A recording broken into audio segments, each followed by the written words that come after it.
안녕하세요. 가족 이야기 시청자 여러분. 이혼 서류의 잉크도 마르기 전 제 목숨보다 사랑했던 전 남편은 제 청춘과 심혈을 바친 300억짜리 저택을 송두리째 빼앗아 갔습니다. 저를 빈손으로 내쫓은 것도 모자라 그는 제 면전에 새빨간 청첩장 한 장을 던졌습니다. 그 안에는 그 인간과 내 연녀가 행복하게 웃고 있는 사진이 박혀 있었죠. 그는 비웃음 가득한 목소리로 말했습니다. 주말에 꼭 와, 전 부인. 진짜 행복이 뭔지 구경은 해야지. 저는 무너진 결혼 생활의 잔해 속에서 망연자실 서 있었습니다. 세상에서 가장 불행한 여자가 된 것만 같았죠. 하지만 눈물 젖은 청첩장을 들고 집에 돌아왔을 때 그걸 보신 저희 어머니는 뜻밖에도 화를 내지 않으셨습니다. 어머니는 그저 의미심장하고 서늘한 미소를 지으시더니 제 어깨를 두드리며 말씀하셨습니다. 울지 마라, 내 딸. 그냥 최고로 예쁘게 꾸미고 다녀와. 엄마가 아주 기가 막힌 연극 한 편을 보여줄게. 모든 비극은 맹목적인 믿음에서 시작되었습니다. 저는 인테리어 디자이너 한서연입니다. 잘생기고 능력 있는 광고 기획사 본부장 강민준을 만나 첫눈에 사랑에 빠졌죠. 그는 제게 화려한 세상을 보여주었고 장밋빛 미래를 약속했습니다. 그리고 저는 그 모든 것을 믿었습니다. 저희는 결혼했고 저희 어머니 박진숙 여사께서 저희 부부에게 주신 가장 큰 선물은 바로 고급 저택 가온채였습니다. 제 기억 속 어머니는 일찍 남편을 여의고 홀로 저를 억척스럽게 키워오신 평범한 주부였습니다.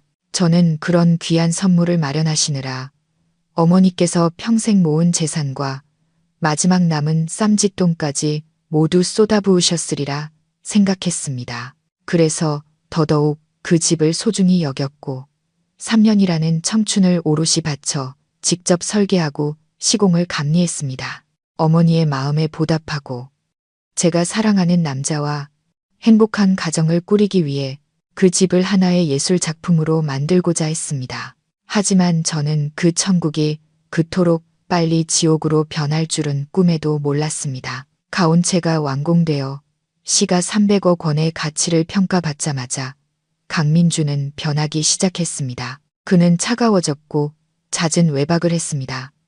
평소 저희 집안이 격에 맞지 않는다며 저를 탐탁지 않게 여기던 시어머니 최 여사는 이때다 싶어 기세등등해졌습니다. 그녀는 아예 저희 집에 들어와 살면서 저를 무급 가정부처럼 부리고 사사건건 트집을 잡으며 저를 들볶았습니다. 하지만 배신과 잔인함의 절정은 강민준에게서 나왔습니다. 약 2달 전 그는 근심 가득한 얼굴로 집에 돌아왔습니다. 회사가 심각한 자금난에 빠져 큰돈을 구하지 못하면 부도 위기에 처했다는 것이었습니다. 그는 제 앞에 무릎까지 꿇고 애원했습니다. 이 집만이 자신을 구할 수 있다고요. 가온채를 담보로 은행에서 대출을 받아 회사를 살리고 싶다고 했습니다. 서연아, 제발 이번 한 번만 도와줘. 그는 눈물을 글썽이며 제 손을 잡았습니다. 이 위기만 넘기면 내가 평생 너한테 다 갚을게. 이 집은 온전히 내 거야. 난 그냥 명의만 빌려서 대출받는 것뿐이야. 절대 욕심내지 않아. 남편을 깊이 사랑하고 믿었던 아내로서 그의 몰락을 어떻게 지켜만 볼 수 있었을까요? 저는 조금의 의심도 하지 않았습니다. 다음 날 그는 저를 한 법무사 사무실로 데려갔습니다. 책상 위에는 두꺼운 서류 뭉치가 놓여 있었습니다. 그는 서명해야 할 곳들을 가리키며 이건 은행 대출에 필요한 재산 담보 설정, 계약서라고 설명했습니다. 남편 걱정에 정신이 없던 저는 그를 전적으로 신뢰하며 서류 내용을 꼼꼼히 읽어보지도 않은 채 서명했습니다. 그것이 제 인생 최악의 치명적인 실수였습니다. 저는 수십 장의 담보 서류 사이에 그가 교묘하게 끼워 넣은 부동산 증여 계약서 한 장을 미처 보지 못했던 겁니다. 혼란 속에서 한 제 서명이 제 심혈이 담긴 집의 소유권을 끝장내는 마침표가 될 줄은 꿈에도 몰랐습니다. 목적을 달성하자마자 그의 가면이 벗겨졌습니다. 그는 더 이상 근심에 찬 얼굴이 아니었습니다. 그는 혼자가 아닌 그의 내연녀로 짐작했던 인플루언서 김유라와 함께 집에 돌아왔습니다. 저와 시어머니 앞에서 그는 태연하게 선언했습니다. 나 이혼하고 싶어. 시어머니는 놀라기는커녕 만족스러운 미소를 지었습니다. 모든 것이 그들이 함께 꾸민 연극이었던 겁니다. 회사 위기라는 연극은 저를 속여 서류에 서명하게 하고 집을 가로채기 위한 미끼에 불과했습니다. 내 꼴을 좀 봐. 그는 경멸 어린 목소리로 말했습니다. 맨날 집에만 틀어박혀서 재미없게 사는 여자. 넌 더 이상 나랑 수준이 안 맞아. 유라 씨가 내 옆에 있을 사람이야. 저는 그 자리에 얼어붙었습니다. 단 반나절 만에 모든 것을 잃었습니다. 제가 사랑했던 남편, 제 모든 것을 바쳤던 집, 그리고 사랑에 대한 믿음까지도요. 저는 낡은 옷가지가 든 여행 가방 하나와 산산조각 난 마음만을 가진 채 그 집에서 쫓겨났습니다. 그리고 제 상처에 소금을 뿌리듯 그는 주머니에서 청첩장 한 장을 꺼내 제 발밑에 던졌습니다. 아, 깜빡했네. 그는 악마처럼 비웃었습니다. 이번 주말에 나랑 유라 씨, 바로 이 집에서 결혼식 올려 축하해 주러 와야지. 내 옆에 이 집에 어울리는 여자가 어떤 사람인지 똑똑히 보러 오라고. 저는 뜨거운 서울의 아스팔트 위에서 하염없이 눈물을 쏟았습니다. 치욕과 무력감, 그리고 절망이 제 온몸을 휘감았습니다.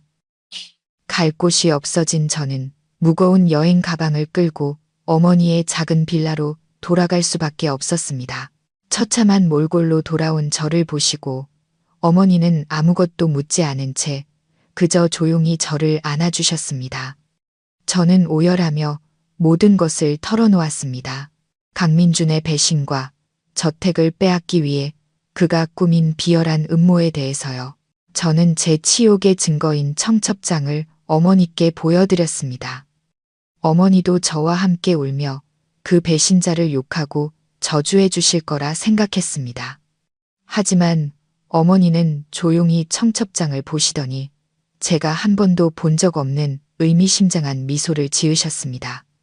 결혼식을 가온체에서 한다고 어머니는 이상할 정도로 평온한 목소리로 물으셨습니다. 잘 됐네. 아주 잘 됐어. 저는 어리둥절했습니다. 엄마, 그게 무슨 말씀이세요? 어머니는 청첩장을 내려놓고 제 어깨를 가볍게 두드리셨습니다. 늘 인자하시던 어머니의 눈빛이 문득 제가 알아채지 못했던 예리함과 어떤 계획으로 빛나고 있었습니다. 그만 울어, 내 딸. 어머니는 단호하게 말씀하셨습니다. 최고로 예쁘게 화장하고 가장 화려한 드레스를 골라 입고 그 결혼식에 가거라. 엄마가 약속할게. 아주 재미있는 연극, 정말 기가 막힌 연극이 거기서 널 기다리고 있을 거야. 혹시 어머니가 준비한 기막힌 연극이 무엇인지, 그리고 서연 씨가 어떻게 그 비열한 전남편에게 통쾌한 복수를 하게 될지 궁금하시다면 좋아요와 구독 버튼 누르는 것 잊지 마시고 이 이야기의 짜릿하고 속 시원한 다음 편을 기대해 주세요. 어머니의 알 수 없는 미소는 제 마음의 고통을 덜어주기는커녕 오히려 저를 더 깊은 혼란과 불안에 빠뜨렸습니다. 제 세상이 무너졌습니다. 사랑했던 남편을 잃고 심혈을 기울인 집을 빼앗겼으며 인간으로서의 존엄성마저 짓밟혔습니다. 그런데 어떻게 어머니는 저렇게 평온하실 수 있을까요? 어떻게 딸의 비극 앞에서 미소를 지으실 수 있는 걸까요? 엄마, 저는 어머니의 어깨에 얼굴을 묻고 흐느꼈습니다. 이제 다 끝났어요. 저한테는 아무것도 남지 않았어요. 그 사람이 엄마가 주신 집까지 전부 다 가져갔어요. 제가 너무 한심해요. 그걸 지키지 못했어요. 저는 어머니께서 애꿰했다 생각해라라며 저를 위로해 주실 거라 생각했습니다. 하지만 어머니는 그저 제 등을 가볍게 토닥인 후 저를 일으켜 앉히셨습니다. 제 눈을 똑바로 바라보는 어머니의 눈빛은 평소의 온화함 대신 낯선 예리함으로 빛나고 있었습니다. 한서연, 어머니가 부르셨습니다. 그 목소리는 더 이상 다정한 어머니의 목소리가 아니었습니다. 모든 것을 소나기에 쥐고 있는 사람의 목소리였습니다. 고개 들어, 엄마 봐. 눈물은 아무것도 해결해 주지 않아. 지금 울어야 할 사람은 네가 아니라 그 배신자 놈이야. 어머니는 부엌으로 가시더니 따뜻한 생강차 한 잔을 타주셨습니다. 찻잔의 온기가 손바닥으로 퍼졌지만 이미 얼어붙은 제 마음을 녹이기엔 역부족이었습니다. 저는 멍하니 흰 벽을 바라보며 앉아 있었습니다. 머릿속은 텅 비었고 오직 청첩장 속에서 행복하게 웃고 있는 강민준과 김유라의 모습, 그리고 진짜 행복이 뭔지 구경하러 와라던 그의 잔인한 말만이 메아리 쳤습니다. 어머니는 제 맞은편에 앉으셨습니다. 아무 말 없이 그저 저를 지켜보셨습니다. 그 눈빛은 동정이 아닌 마치 제가 스스로 평온을 되찾기를 기다리는 듯한 인내심이 담겨 있었습니다. 한참 후 제 울음이 잦아들자 어머니가 조용히 입을 여셨습니다. 서연아, 넌 엄마가 왜 항상 과거 얘기를 숨겼는지 궁금해한 적 없니? 왜 사람들한테 엄마는 그저 내 아버지가 남긴 얼마 안 되는 연금으로 사는 평범한 주부라고 말했는지 말이야. 저는 멍하니 어머니를 바라봤습니다. 사실이었습니다. 저는 한 번도 의심해 본 적이 없었습니다. 저는 그 이야기를 항상 믿어왔습니다.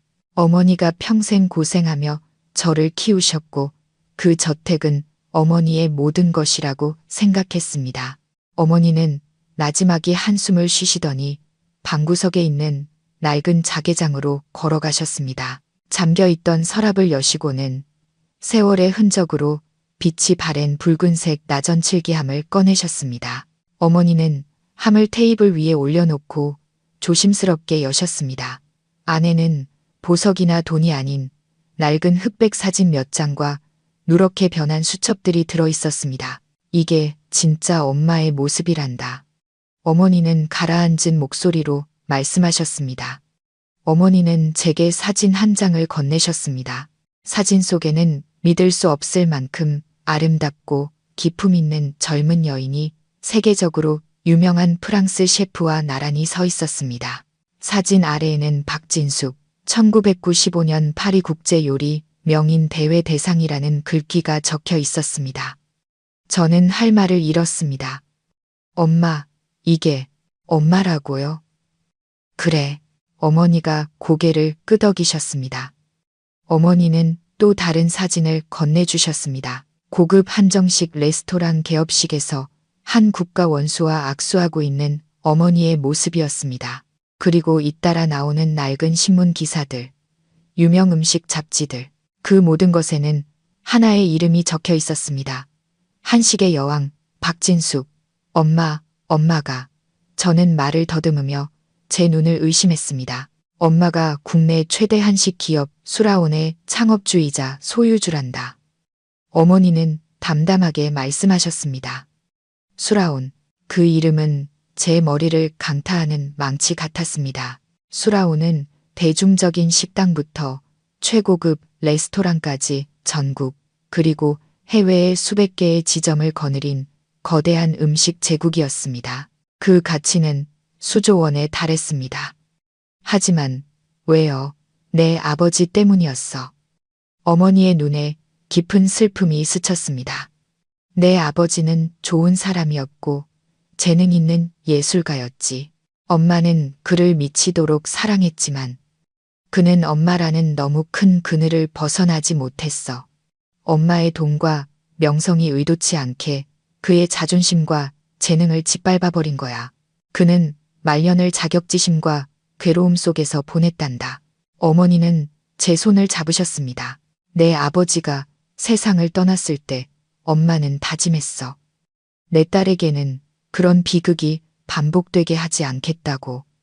나는 내가 평범한 삶을 살기를 바랐어. 네가 물려받을 막대한 재산이 아니라 너라는 사람 자체를 진심으로 사랑해주는 남자를 찾길 바랐다. 그래서 엄마는 모든 것을 숨기고 은퇴를 선택했던 거야. 엄마는 강민준 그 녀석을 오랫동안 지켜봤다. 어머니의 목소리가 차갑게 변하기 시작했습니다. 처음에는 야망도 있어 보이고 너한테 잘하는 것 같아서 희망을 걸었지. 내가 드디어 좋은 짝을 만났구나 생각했어. 하지만 완전히 믿지는 않았다. 내 몸에 흐르는 사업가의 피가 승리를 확신할 수 없는 판에 모든 것을 걸도록 내버려 두지 않았거든. 그리고 그게 바로 어머니는 의미심장한 목소리로 말했습니다. 내가 너희 부부에게 가온채를 선물했을 때 단순히 재산만 준 게 아닌 이유란다. 그 선물이 무슨 의미인데요? 어머니가 미소 지으셨습니다. 청첩장을 보셨을 때의 그 서늘한 미소였습니다. 그건 단순한 선물이 아니야, 딸아. 그건 덫이었어. 법이라는 이름으로 완벽하게 설계된 덫. 그리고 강민준 그 녀석은 탐욕과 무지함으로 제 발로 그 덫에 걸어 들어온 거고, 말을 마친 어머니는 함에서 또 다른 서류철을 꺼내셨습니다. 아직 새 것처럼 빳빳한 짙은 남색 가죽 커버에 쌓여 있었습니다. 내게 주는 진짜 결혼 선물은 바로 이거란다. 저는 떨리는 손으로 서류철을 받았습니다. 이상할 정도로 무거웠습니다. 종이의 무게 때문만이 아니라 곧 알게 될 비밀의 무게 때문이었습니다. 어머니의 화려했던 과거, 수라온이라는 거대 제국, 그 모든 것이 제 상상을 초월했는데 이제 또 다른 비밀, 제 결혼 선물 안에 숨겨진 덫이 있다는 사실에 정신이 아득해졌습니다. 저는 표지를 넘겼습니다. 가장 먼저 눈에 들어온 글자는 조건부 부동산 증여 계약서였습니다. 조건부 증여 계약서. 저는 전혀 이해하지 못한 채 중얼거렸습니다. 그래. 어머니는 마치 노련한 변호사처럼 말씀하셨습니다. 내가 너희 부부에게 저택을 증여하기로 결정했을 때 우리 그룹 최고의 법무팀에게 이 계약서 작성을 의뢰했어. 이건 평범한 증여 계약서가 아니란다. 어머니는 작지만 정성스럽게 밑줄이 그어진 조항 하나를 가리키셨습니다. 저는 눈을 가늘게 뜨고 읽었습니다. 제3조 2항 계약의 효력. 본 증여 계약은 수증자 한서연, 강민준, 쌍방이 유효한 혼인관계를 유지하고 부부로서의 애정을 기반으로 공동생활을 영위하는 경우에 한하여 법적 효력을 가진다. 저는 그 조항을 몇 번이고 반복해서 읽었습니다. 그러자 놀라운 깨달음이 머릿속을 스쳤습니다.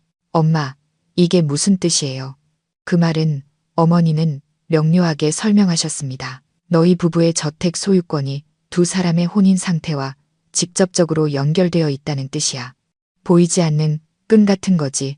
너희가 부부로 있는 동안은 그 집이 너희 것이지만 혼인관계 증명서가 효력을 잃는 순간 이 증여 계약은 자동으로 무효가 되고 저택의 소유권은 즉시 원래 소유주인 나에게로 돌아온다는 뜻이야. 세상이 뒤집히는 것 같았습니다. 완벽한 법적 함정, 가장 교활한 사기꾼조차 상상할 수 없는 한 수였습니다. 하지만 그 사람이 저를 속여서 자기 명의로 이전하는 서류에 서명하게 했잖아요. 엄마, 저는 여전히 불안했습니다. 그깟 종이가 무슨 소용이람. 어머니는 비웃으셨습니다. 고작 광고회사 본부장 따위가 어떻게 우리 그룹 법무팀과 머리싸움을 하겠니? 그 녀석이 널 속여서 받아낸 서류는 증여 계약이든 재산 합의서든 법적으로는 모두 원본 계약에서 파생된 2차 거래에 불과해. 이렇게 생각하면 간단해. 어머니가 말씀하셨습니다.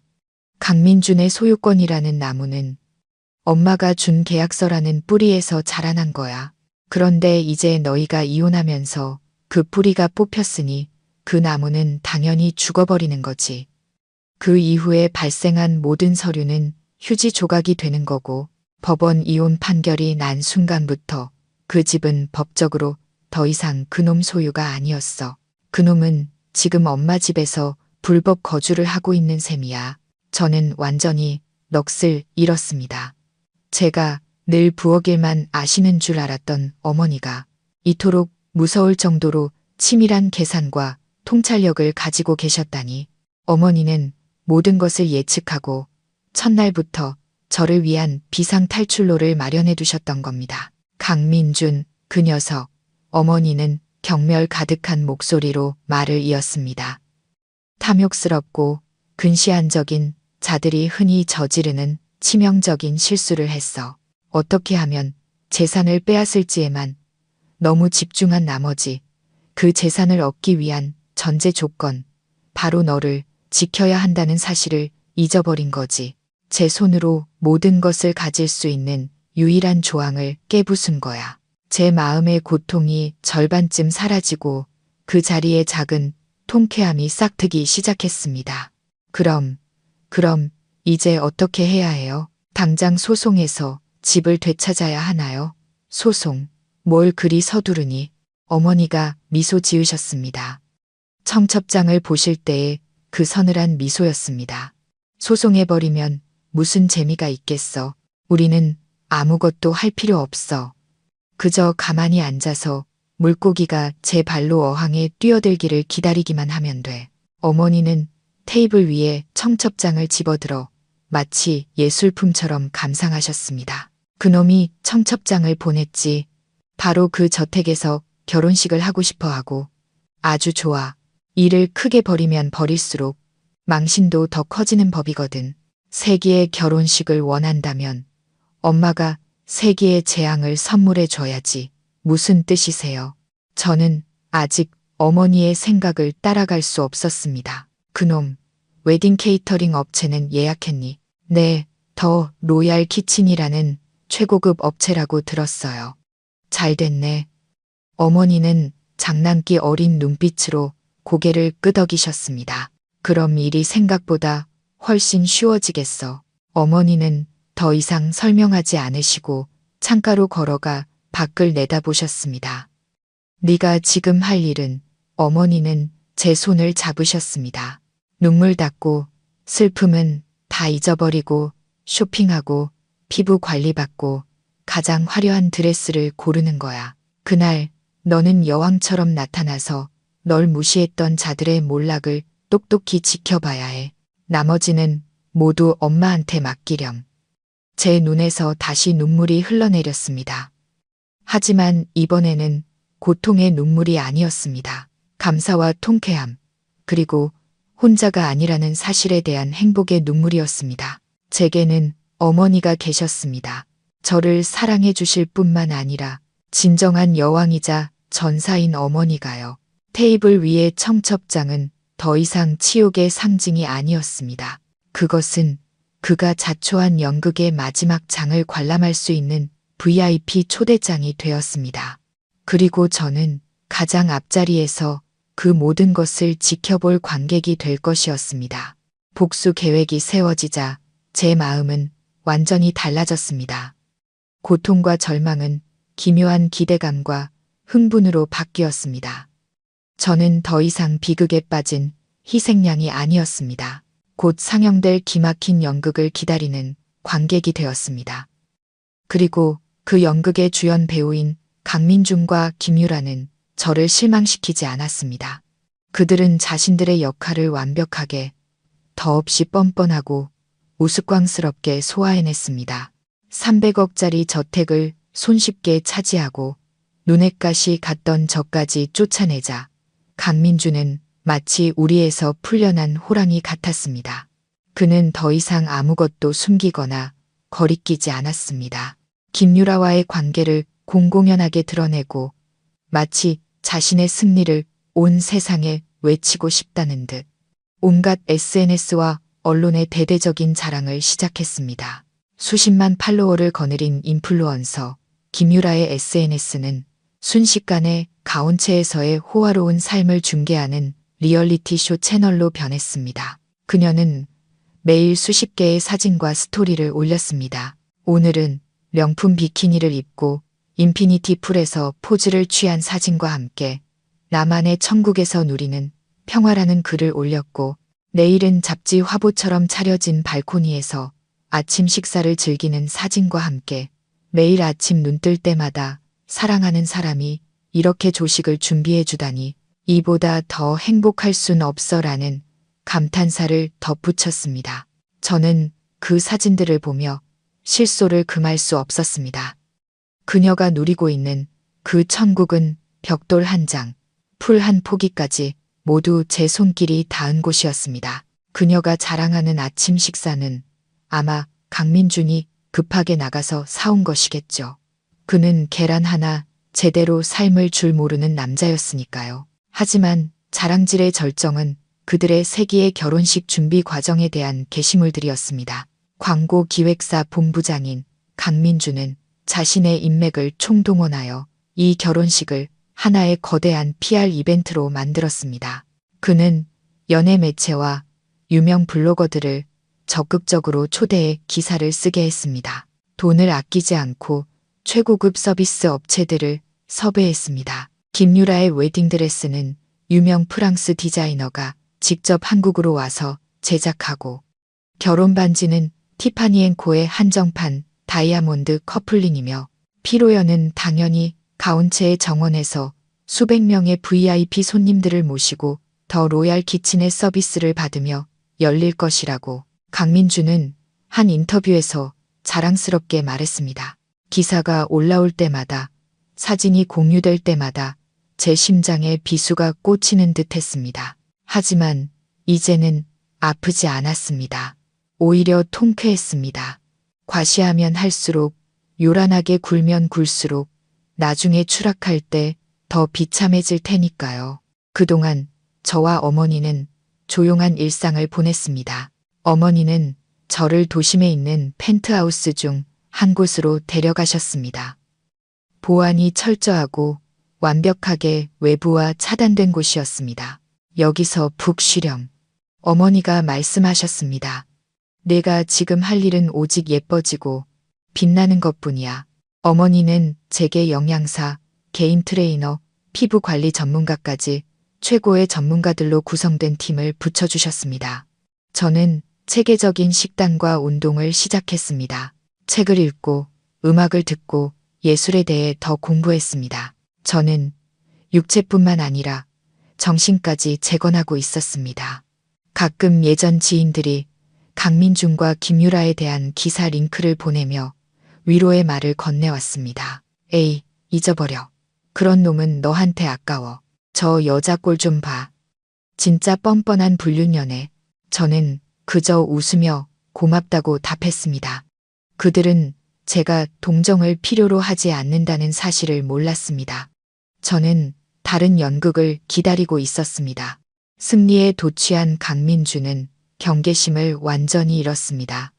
그는 제가 왜 그렇게 조용히 사라졌는지 전혀 의심하지 않았습니다. 아마 제가 너무 상심한 나머지 운명을 받아들이고 어디론가 숨어 슬픔을 곱씹고 있을 거라 생각했겠죠.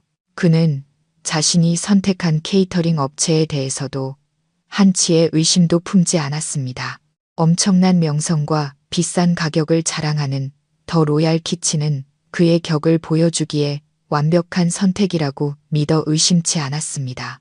그는 제 발로 적의 손에 가장 날카로운 칼을 쥐어주고 있다는 사실을 몰랐습니다.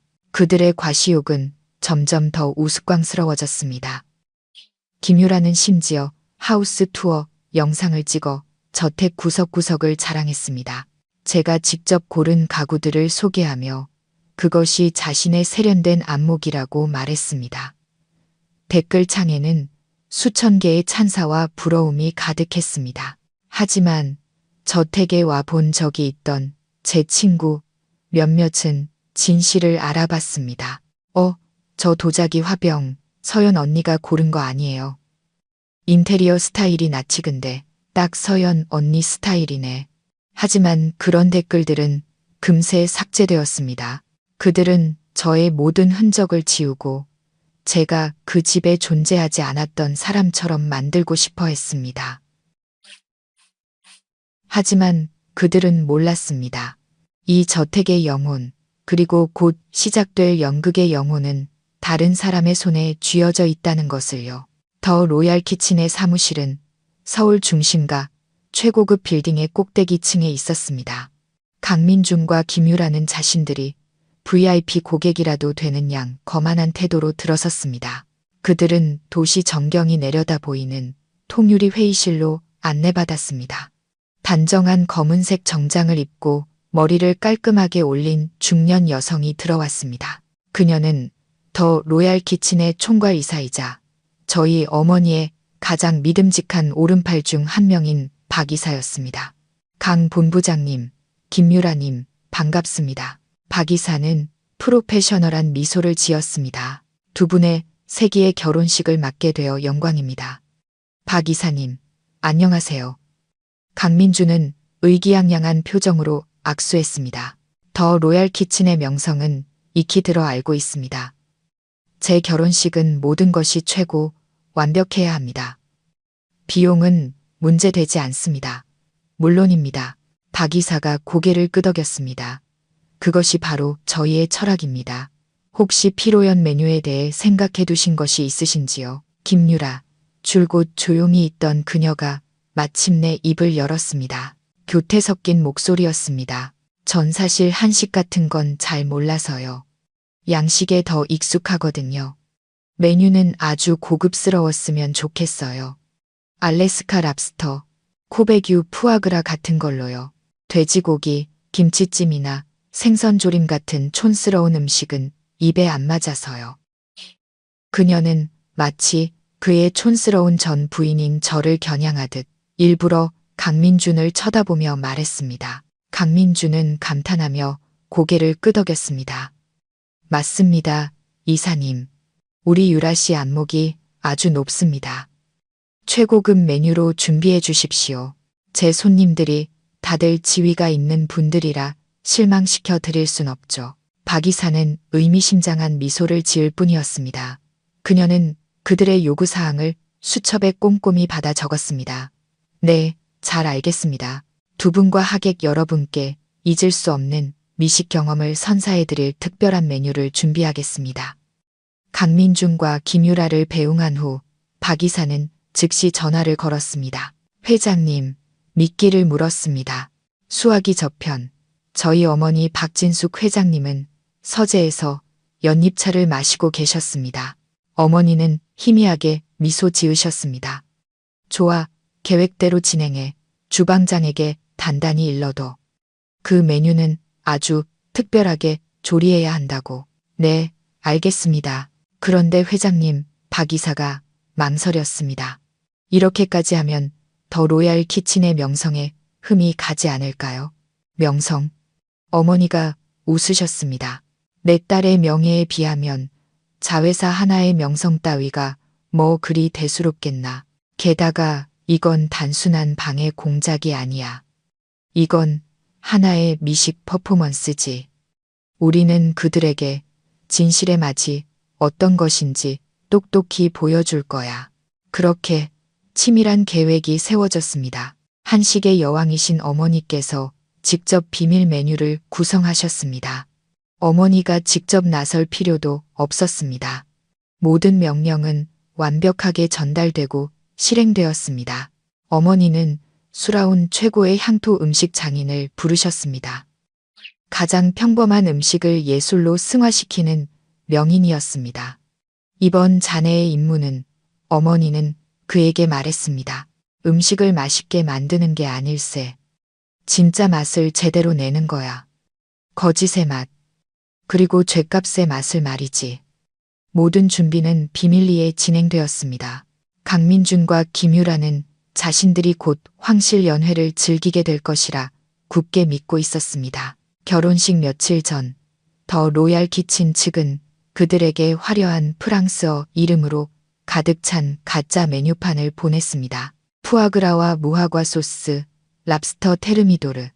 그들은 메뉴판을 보며 만족스럽게 고개를 끄덕였습니다.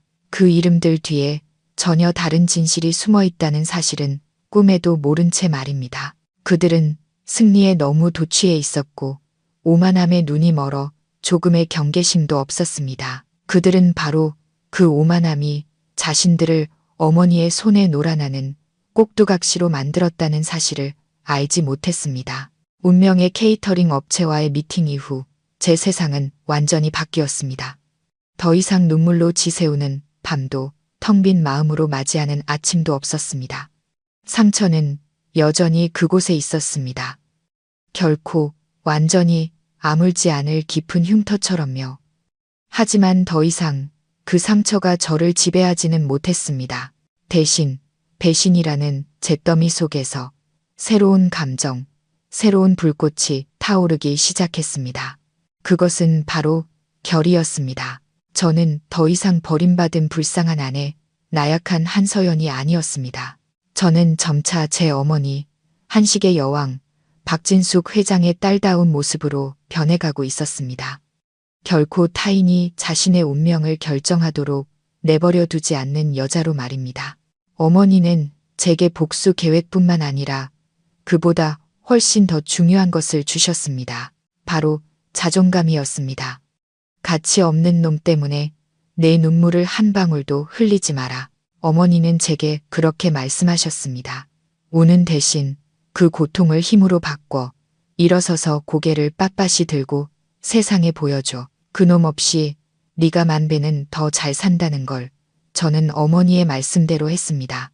저는 안팎으로 제 자신을 재창조하는 탈바꿈의 과정을 시작했습니다. 어머니의 호화로운 펜트하우스는 더 이상 슬픔을 곱씹는 은신처가 아니었습니다. 저만의 개인 트레이닝 센터가 되었습니다.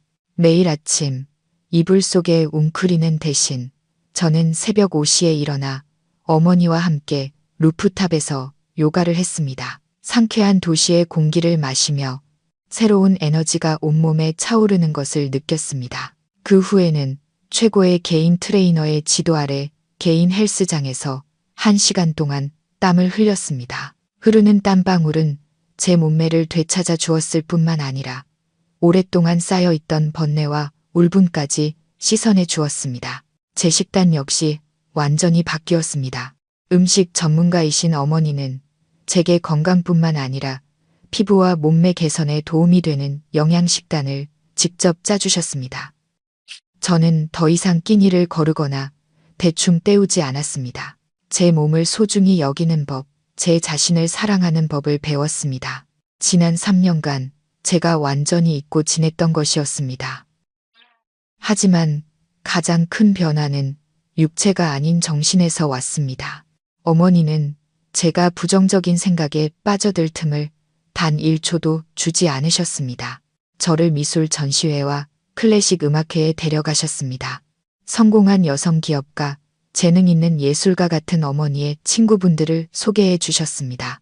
저는 완전히 다른 세상, 지식과 창의력, 그리고 독립적이고 강인한 여성들의 세계를 접하게 되었습니다. 그들의 이야기를 듣고 그들의 경험에서 배우며 저는 점차 깨달았습니다. 한 여자의 세상이 단 한 명의 남자를 중심으로 돌아갈 수는 없다는 것을요.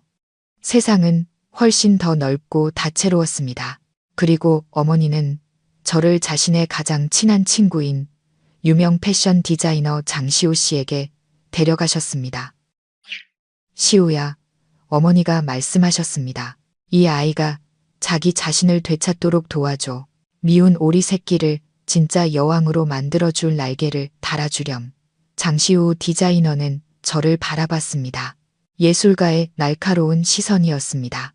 그녀는 제게 과거사에 대해 묻지 않았습니다. 그저 제 눈빛, 걸음걸이, 앉아있는 자세까지 조용히 관찰할 뿐이었습니다. 언니, 걱정 마세요. 그녀가 말했습니다. 이 아이는 미운 오리 새끼가 아니에요. 원래부터 공주님이었어요. 잠시 자기 왕관을 어디에 뒀는지 잊어버렸을 뿐이죠. 그 후 일주일 동안 저는 대부분의 시간을 장시우 디자이너의 작업실에서 보냈습니다. 그녀는 제게 옷을 맞춰주기만 한 것이 아니었습니다. 스타일, 코디법, 패션의 언어에 대해 가르쳐 주었습니다. 옷은 단순히 몸을 가리는 것이 아니라 당신이 어떤 사람인지를 보여주는 선언이라고 말했습니다. 지금 너의 이야기를 가장 잘 표현할 수 있는 색을 골라봐. 그녀가 말했습니다. 그리고 저는 루비 레드를 선택했습니다. 권력, 유혹, 열정, 그리고 복수의 색이었습니다. 드레스는 결혼식 바로 전날 완성되었습니다. 제가 그 옷을 입고 거울 앞에 섰을 때 제 자신을 알아보지 못했습니다. 최고급 세틴 실크 드레스는 몸에 착 감겨 그간의 노력으로 다져진 모든 곡선을 완벽하게 드러냈습니다. 과감한 튜브톱 디자인, 깊게 파인 등, 그리고 아찔하게 트인 옆선까지 더 이상 온화하고 수수했던 한서연의 모습은 없었습니다. 거울 속의 여인은 완전히 다른 사람, 매혹적이고 비밀스러우며 권위 있는 기품을 뿜어내는 여인이었습니다. 완벽해. 장시우 디자이너가 감탄했습니다. 넌 아무것도 할 필요 없어, 서연아. 그냥 그곳에 들어서는 것만으로 넌 이미 승리자야. 저는 미소 지었습니다. 준비는 끝났습니다. 더 이상 두렵지도 원망스럽지도 않았습니다. 이상할 정도로 평온한 마음뿐이었습니다. 저는 결혼식을 망치러 가는 것이 아니었습니다. 빼앗긴 것을 되찾으러 가는 것도 아니었습니다.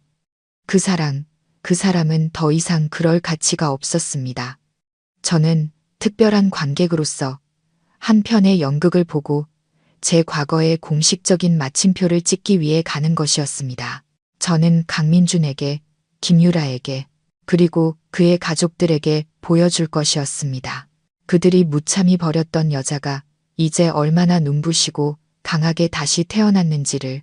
그 주말 서울의 하늘은 세기의 결혼식을 축복이라도 하듯 맑고 화창했습니다. 제 심혈이 담긴 저택 가운체는 이제 화려하게 장식되어 있었지만 전혀 다른 스타일이었습니다. 제가 만들고자 했던 섬세하고 따뜻한 분위기는 사라지고 대신 과시적이고 천박할 정도의 호화로움이 그 자리를 채우고 있었습니다. 수천 송이의 흰 장미와 분홍 장미가 거대한 아치를 이루고 있었고 곳곳에 흰색 실크 리본이 걸려 있었습니다.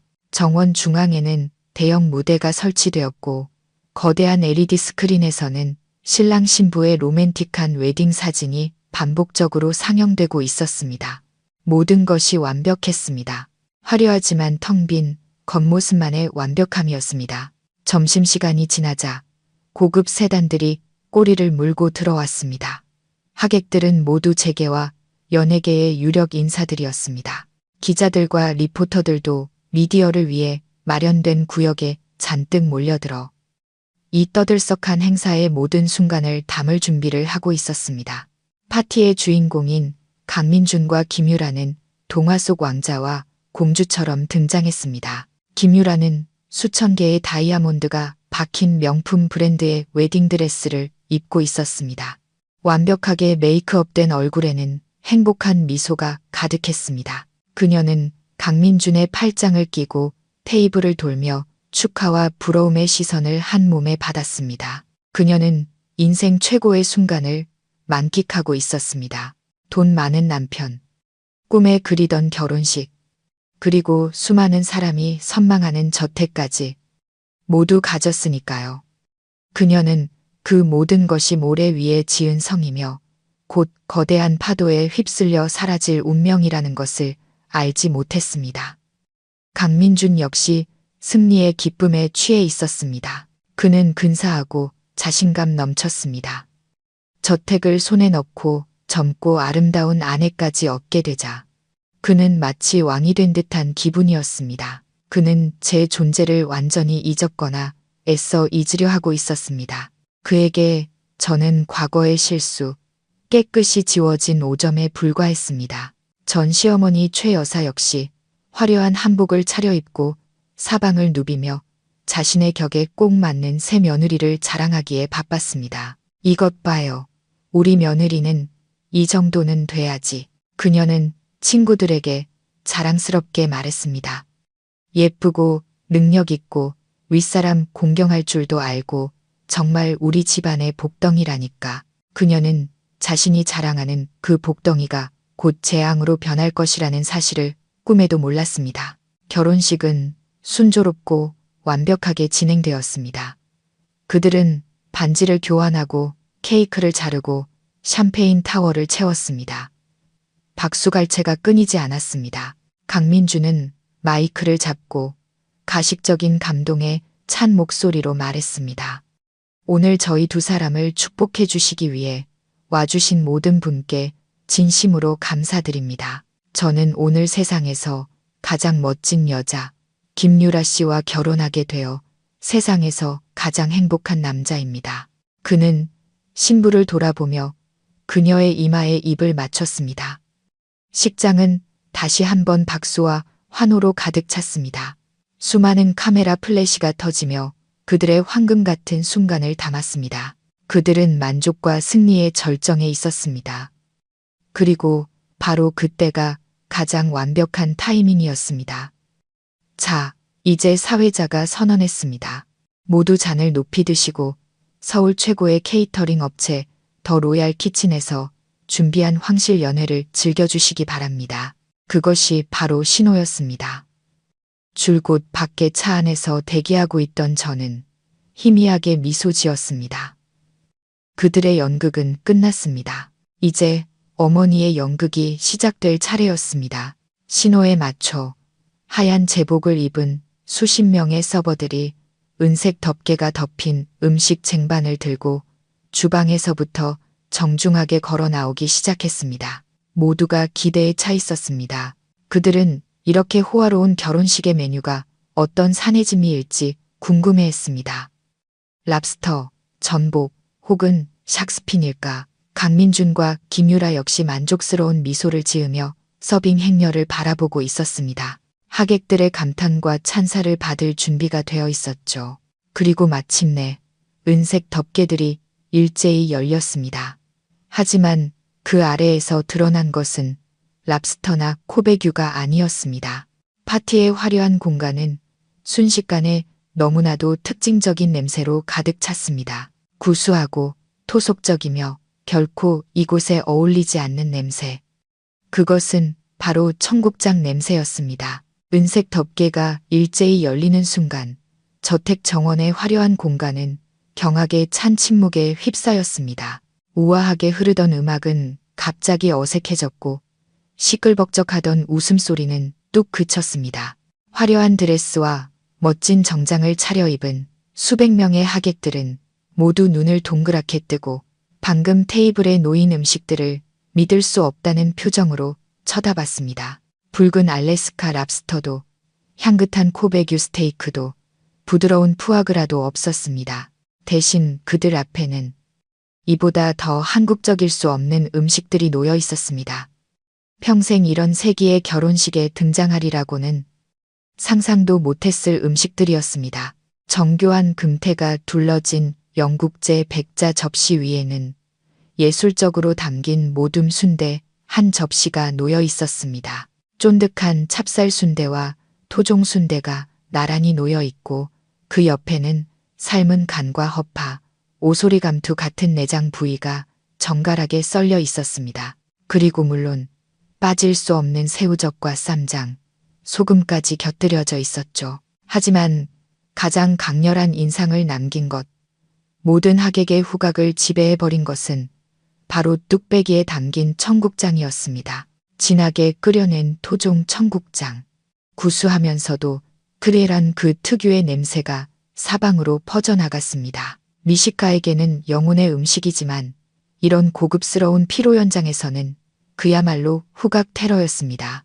청국장의 진한 냄새는 사정없이 정원 구석구석으로 퍼져나가 귀부인들의 샤넬, 노후 오 향수 냄새와 뒤섞여 형용할 수 없이 기괴한 향의 조합을 만들어냈습니다. 하지만 그게 다가 아니었습니다.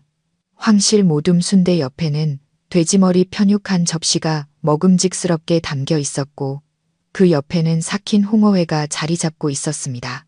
서울의 서민적인 시장 골목과 선술집의 정수가 이제 수십억 원짜리 결혼식 피로연 테이블 위에 정중하게 놓인 것이었습니다.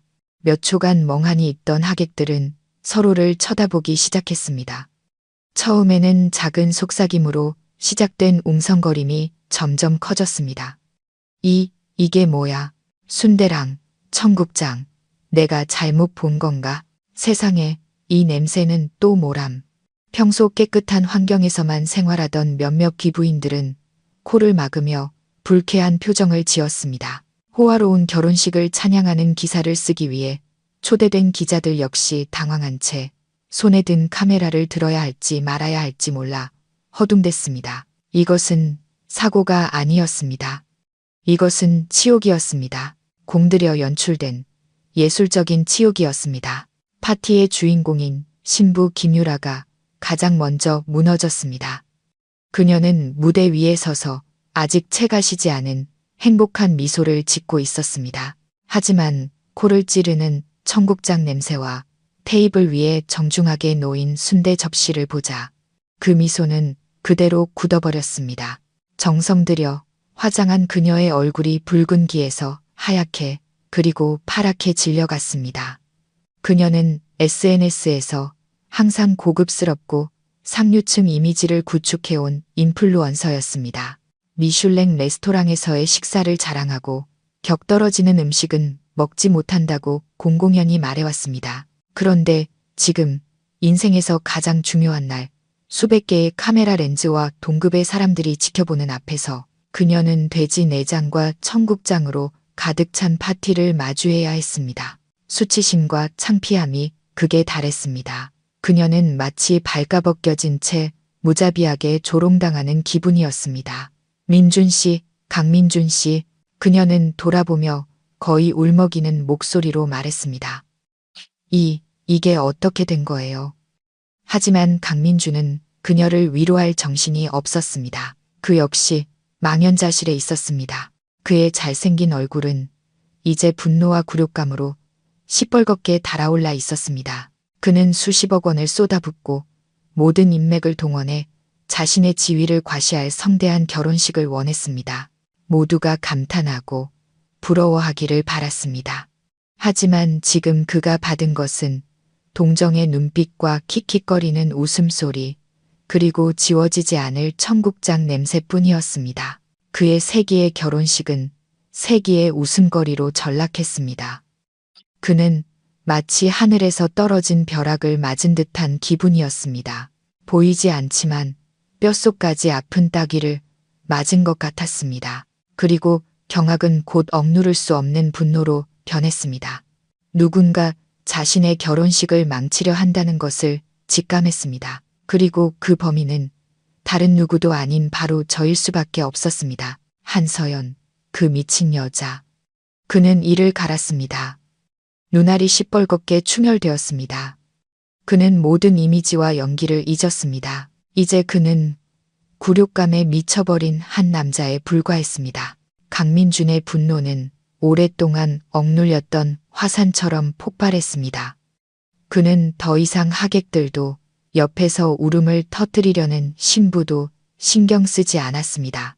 그의 목표는 단 하나, 이 재앙의 책임자를 찾아내 갈기갈기 찢어버리는 것이었습니다. 그는 시뻘겋게 달아오른 얼굴로 무대 아래로 뛰어내리며 주변을 샅샅이 뒤졌습니다.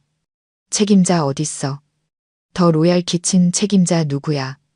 당장 나와. 그의 고함이 정원 전체에 울려 퍼져 음악 소리와 사람들의 웅성거림을 압도했습니다. 모두가 신랑의 분노에 겁을 먹고 길을 터주었습니다. 그러자 강민준이 박이사라고 믿고 있던 단정한 검은 정장 차림의 여인이 주방 쪽에서 태연하게 걸어 나왔습니다. 그녀의 얼굴은 이상할 정도로 침착하고 프로페셔널했습니다. 네, 강 본부장님. 무슨 일로 그렇게 화가 나셨습니까? 당신 지금 그걸 말이라고 해. 강민주는 달려들어 박 이사의 멱살을 잡았습니다. 지극히 무례하고 이성을 잃은 행동이었습니다. 이것 좀 보라고. 당신들이 내 결혼식에 무슨 짓을 했는지 좀 보란 말이야. 순대의 청국장. 당신들 전부 미쳤어? 내가 이 결혼식에 얼마를 냈는지 알아? 망하고 싶어서 환장했냐고. 박 이사는 전혀 두려워하는 기색이 없었습니다. 그녀는 강민준의 손을 조용히 떼어내고 옷깃을 바로잡았습니다. 강 본부장님, 진정하시기 바랍니다. 오늘의 모든 음식은 저희가 합의한 메뉴에 따라 정확하게 준비되었습니다. 합의.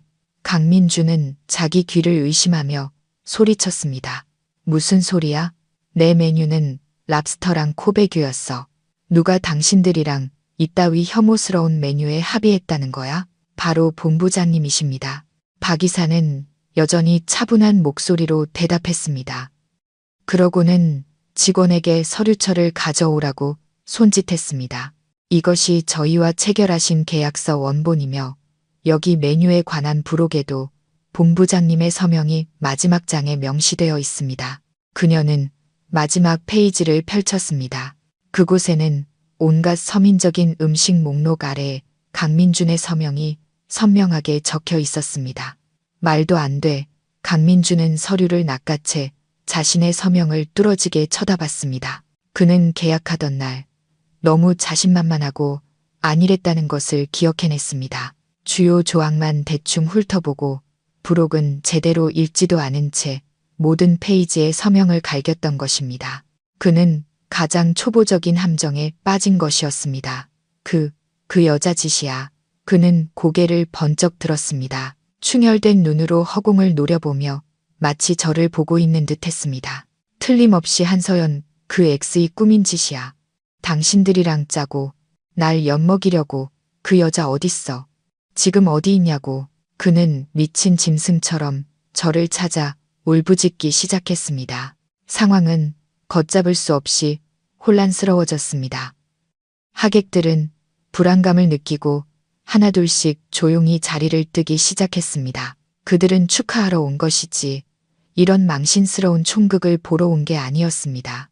김유라 역시 한동안 넋을 잃고 있다가 더는 참지 못했습니다. 수치심은 분노로 변했습니다. 그녀도 뛰어내려왔지만 강민준을 말리기 위해서가 아니라 분풀이를 하기 위해서였습니다. 지금 뭐 하는 거예요? 민준 씨. 그녀는 울면서 그의 가슴을 쿵쿵 쳤습니다. 우리 결혼식을 이게 뭘로 만든 거예요? 완전 코미디, 서커스단이잖아요. 내가 이럴 줄 알았어. 당신처럼 과거 복잡한 남자랑 결혼하면 꼭 문제 생길 거라고. 이제 어떡해요? 온 서울 사람들이 날 비웃을 거라고요. 시끄러워.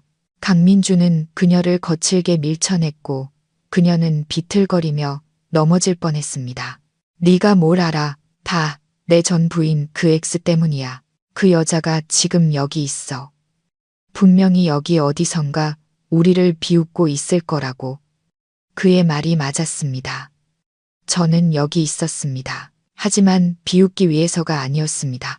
저는 저택 정문 밖에 세워진 짙게 선팅된 차 안에서 숨겨진 카메라에 연결된 모니터를 통해 모든 것을 조용히 지켜보고 있었습니다. 제 옆에는 어머니 박 회장님이 앉아 계셨습니다. 어머니는 그저 차를 한 모금 마시며 아무 표정 없이 앉아 계셨습니다. 이제 때가 된 거죠, 엄마. 제가 약간 떨리는 목소리로 물었습니다. 어머니는 찻잔을 내려놓으셨습니다. 그래. 어머니가 고개를 끄덕이셨습니다. 이제 여왕이 등장할 시간이야. 어머니가 운전기사에게 신호를 보냈습니다. 저택의 철문이 서서히 열리고 저희 차가 혼란의 무대 한가운데로 천천히 굴러 들어가기 시작했습니다. 모든 고함과 다툼이 순간 부섰습니다. 신랑, 신부부터 남아있던 하객들까지 모두가 넋을 잃고 안으로 들어오는 고급 세단을 쳐다봤습니다. 그들은 이 연극의 진짜 주인공이 마침내 모습을 드러냈다는 것을 직감했습니다. 어머니의 검은색 아우디 A8 세단이 혼란의 무대 한가운데로 천천히 굴러 들어왔습니다. 마치 자신의 영역에 들어서는 흑표범처럼 부드럽고 조용하게. 차는 정원의 중심, 무대 조명이 가장 밝게 비추는 곳, 넋이 나간 채 서 있는 신랑 신부에게서 불과 몇 미터 떨어진 곳에 멈춰 섰습니다. 모든 소리가 사라졌습니다. 강민준의 고함, 김유라의 울음, 하객들의 웅성거림까지 모두 사라지고 나지막하게 으르렁거리는 엔진 소리와 그곳에 있는 사람들의 심장 박동 소리만이 남았습니다. 그들은 숨을 죽였습니다. 이 초대받지 않은 고급 세단에서 누가 내릴지 기다리면서 차의 뒷문이 천천히 열렸습니다. 먼저 나온 것은 크리스찬 루브탱의 루비 레드 색상 하이힐이었습니다. 핏빛처럼 선명한 붉은 밑창이 오만하고 권위 있게 땅을 밟았습니다. 그리고 루비레드 색상의 화려한 드레스를 입은 날씬한 실루엣이 나타났습니다. 바로 저 한서연이었습니다. 제가 차에서 내리는 순간 정원은 폭발보다 더 무서운 침묵에 휩싸였습니다. 저는 더 이상 어제의 한서연이 아니었습니다. 지친 얼굴, 낡은 옷차림에 늘 고개를 숙이고 다니던 여자. 지금 그들 앞에 서 있는 여자는 완전히 다른 사람이었습니다. 제 머리는 가늘고 긴 목선과 반짝이는 다이아몬드 귀걸이가 드러나도록 우아하게 올려 묶여 있었습니다. 전문가의 손길이 닿은 메이크업은 피곤의 흔적을 모두 지우고 날카로운 얼굴선과 붉은 입술, 그리고 차갑고 평온한 눈빛만을 남겼습니다. 루비레드 색상의 드레스는 몸에 꼭 맞아 모든 곡선을 강조했고 저를 모든 시선을 불태워 버릴 듯한 눈부신 불꽃으로 만들었습니다. 저는 꼿꼿하게 허리를 펴고 서 있었습니다. 제 기품 있는 모습은 옆에서 마스카라까지 번진 채 흐트러져 있는 신부 김유라와 극명한 대조를 이루었습니다. 이보다 더 화려할 수 없는 모습으로 나타난 제 존재 자체가 말없는 도발이었습니다. 그것은 강민준과 그의 가족의 뺨을 정면으로 후려치는 것과 같았습니다. 서연, 강민준이 가장 먼저 정신을 차렸습니다.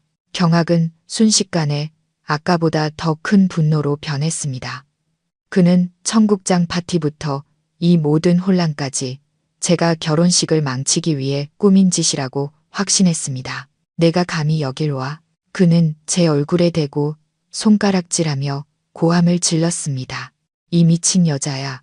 전부 내가 꾸민 짓이지? 이놈들이랑 짜고 내 결혼식을 망치려고. 배 아파서 미치겠냐? 그는 미친 짐승처럼 제게 달려들었지만 어머니의 운전기사인 건장한 흑복의 남성에게 손쉽게 제지당했습니다. 이거 놔. 내가 저 여자 버르장머리를 고쳐놓겠어. 그는 발버둥 치며 욕설을 퍼부었습니다. 전 시어머니 최 여사 역시 정신을 차렸습니다. 충격이 가시자 증오와 분노만이 남았습니다. 그녀 역시 아들 곁으로 달려와 익숙한 연극을 시작했습니다. 아이고, 세상에, 여러분, 이것 좀 보세요. 제 전 며느리예요. 그녀는 남은 하객들에게 울며 불며 하소연했습니다. 제 아들한테 버림받고 앙심 품고 와서 깽판 치는 것 좀 보라고요. 쯧쯧, 자존심도 없는 것. 쫓겨났으면 곱게 사라질 것이지. 낯짝도 두껍게 다시 나타나다니. 애비 없이 자라서 그런가. 배운 게 없어서 그래. 그녀는 제 아픔을 후벼 파려는 듯 애비 없이라는 말을 일부러 강조했습니다. 하지만 저는 더 이상 아프지 않았습니다. 저는 그저 조용히 서서 그들의 연기를 지켜봤습니다. 제가 한때 사랑했던 남자가 이제 가장 저속한 말로 저를 욕하고 있었습니다. 제가 한때 어머니로 모시려 했던 여자가 이제 가장 악독한 말로 저를 모욕하고 있었습니다. 그들이 미쳐 날뛸수록 그들의 몰락은 더 비참해질 것이었습니다. 두 분 연기 다 하셨어요. 마침내 제가 입을 열었습니다. 제 목소리는 크지 않았지만 평온하고 위엄이 서려 있어 두 사람을 침묵하게 만들었습니다. 저는 강민준을 바라봤습니다. 내가 당신 결혼식을 망쳤다고요. 다시 한번 잘 봐요. 누가 이 결혼식을 웃음거리로 만들고 있는지. 나예요. 아니면 당신이에요. 직원 멱살이나 잡고 미친 사람처럼 소리 지르는 신랑. 바로 당신 아니냐고요. 그리고 저는 최 여사를 돌아봤습니다. 저는 더 이상 그녀를 어머니라고 부르지 않았습니다. 아주머니, 제가 자존심이 없다고요. 그럼 아들이 바람 피우는 걸 묵인하고 아들과 공모해서 며느리 재산을 통째로 빼앗으려는 시어머니는 자존심이 있는 건가요? 제 말은 그들의 위선적인 얼굴에 날아와 박히는 총알 같았습니다. 그들은 말문이 막혀 한마디도 대꾸하지 못했습니다. 그리고 한 가지 더, 제가 말했습니다.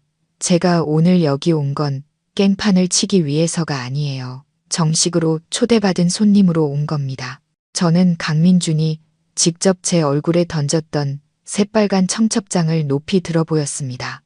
바로 여기 신랑께서 진짜 행복이 뭔지 구경하러 오라고 친히 초대해 주셨잖아요. 저는 그저 초대에 응했을 뿐이에요.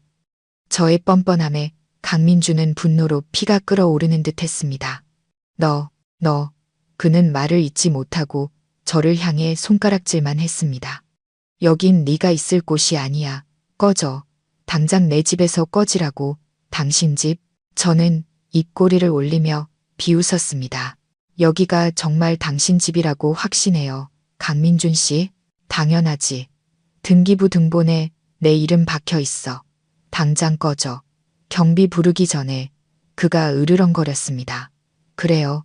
제가 도전적인 목소리로 말했습니다. 그럼 부르세요. 나도 궁금하네요. 내 집 경비가 과연 누구 말을 들을지.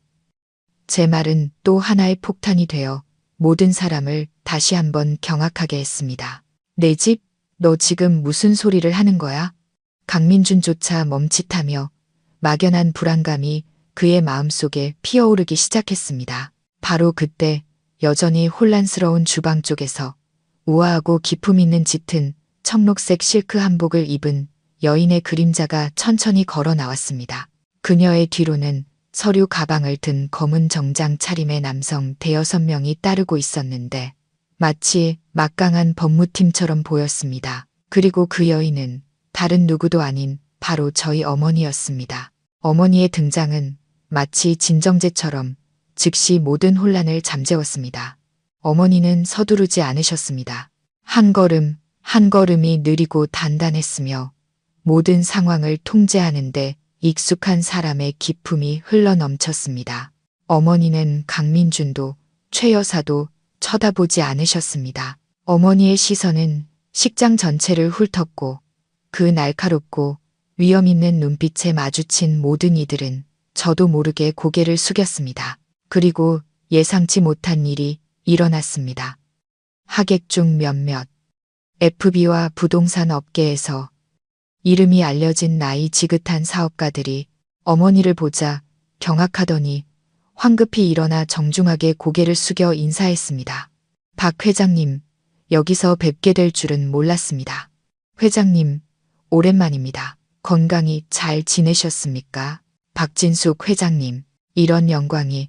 강민준과 그의 어머니는 완전히 넋을 잃었습니다. 박 회장님, 우리 집의 가사 도우미가 왜 저 성공한 사업가들이 우리 어머니에게 고개를 숙이는 거지? 한서연 엄마, 최 여사는 자기 눈을 의심하며 중얼거렸습니다. 당신이 왜 여기에? 누가 당신을 들여보냈어? 그제야 어머니는 천천히 그녀를 돌아보셨습니다. 화를 내지 않으셨습니다. 그저 연민과 경멸이 뒤섞인 눈빛으로 최 여사를 바라볼 뿐이었습니다.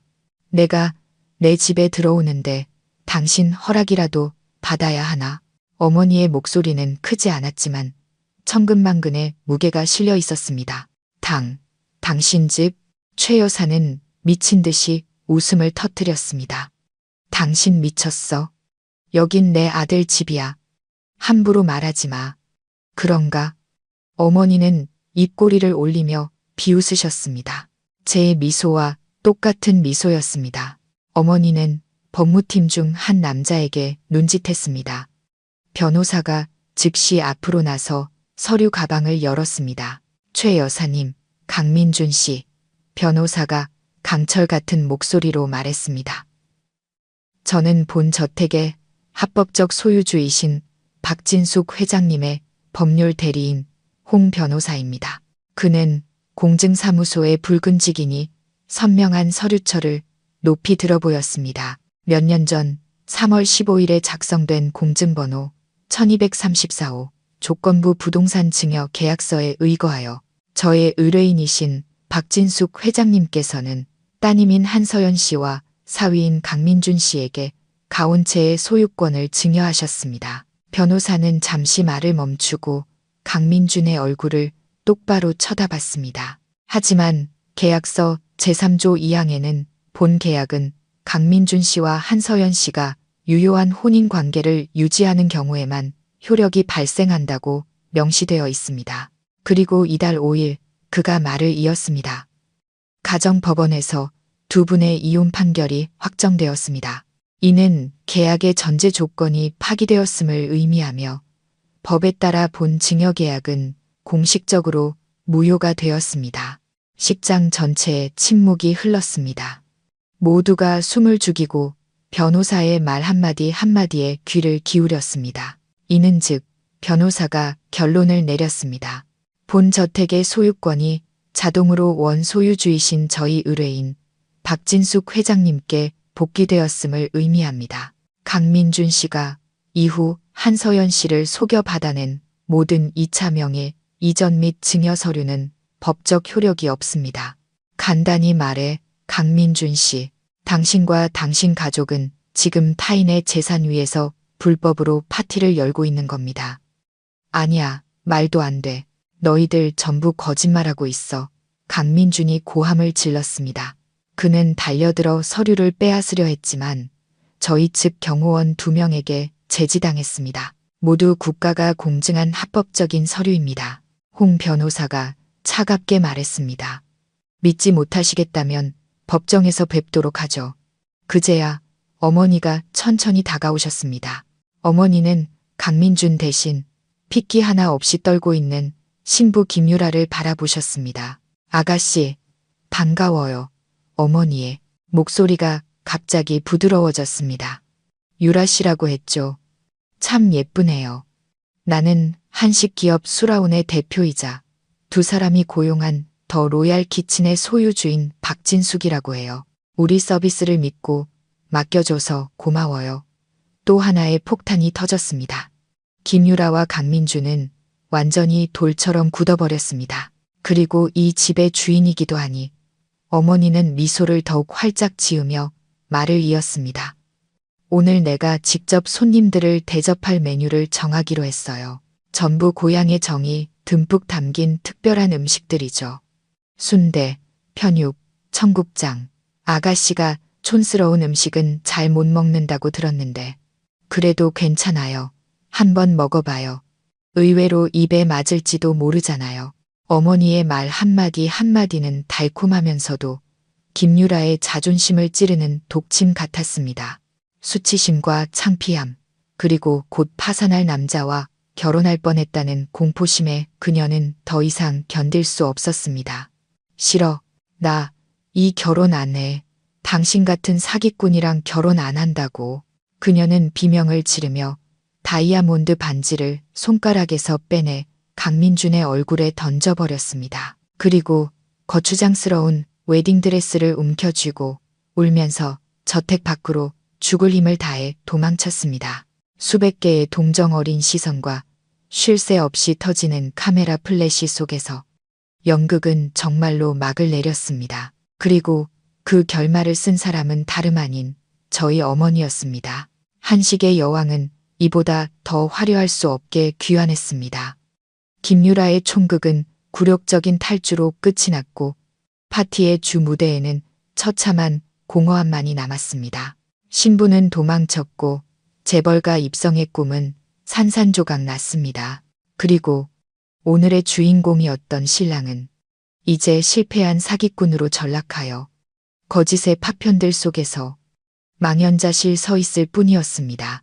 강민주는 김유라가 던진 다이아몬드 반지에 맞은 뺨에 붉은 자국을 그대로 남긴 채 미동도 없이 서 있었습니다. 그는 더 이상 소리치지도 분노하지도 않았습니다. 그저 텅 빈 눈으로 사라진 신부의 뒷모습을 바라보다가 구수한 냄새를 풍기는 순대 접시를 내려다보고 승자의 편에 서 있는 저와 어머니를 번갈아 쳐다볼 뿐이었습니다. 아마 이 순간까지도 그는 현실을 믿을 수 없었을 겁니다. 1시간도 채 안 되는 시간 동안 자신의 머리 위로 쏟아진 너무나도 가혹하고 잔인한 현실을요. 하지만 어머니는 그가 현실을 소화할 시간을 더 줄 생각이 없으셨습니다. 덫을 놓고 기다렸으며 이제는 그물을 걷어 올릴 시간이었습니다. 어머니는 이 연극이 어중간하게 끝나기를 원치 않으셨습니다. 완벽한 결말, 자신의 딸을 짓밟은 자들에게 평생 잊지 못할 교훈이 될 결말을 원하셨습니다. 홍 변호사는 신부의 총극이 끝난 후 모두가 정신을 차릴 몇 초의 시간을 준 뒤 다시 입을 열었습니다. 그의 목소리는 최종 판결을 내리는 판사처럼 감정 없이 냉철하고 단호했습니다. 강민준 씨, 그가 넉나간 남자를 똑바로 쳐다보며 말했습니다.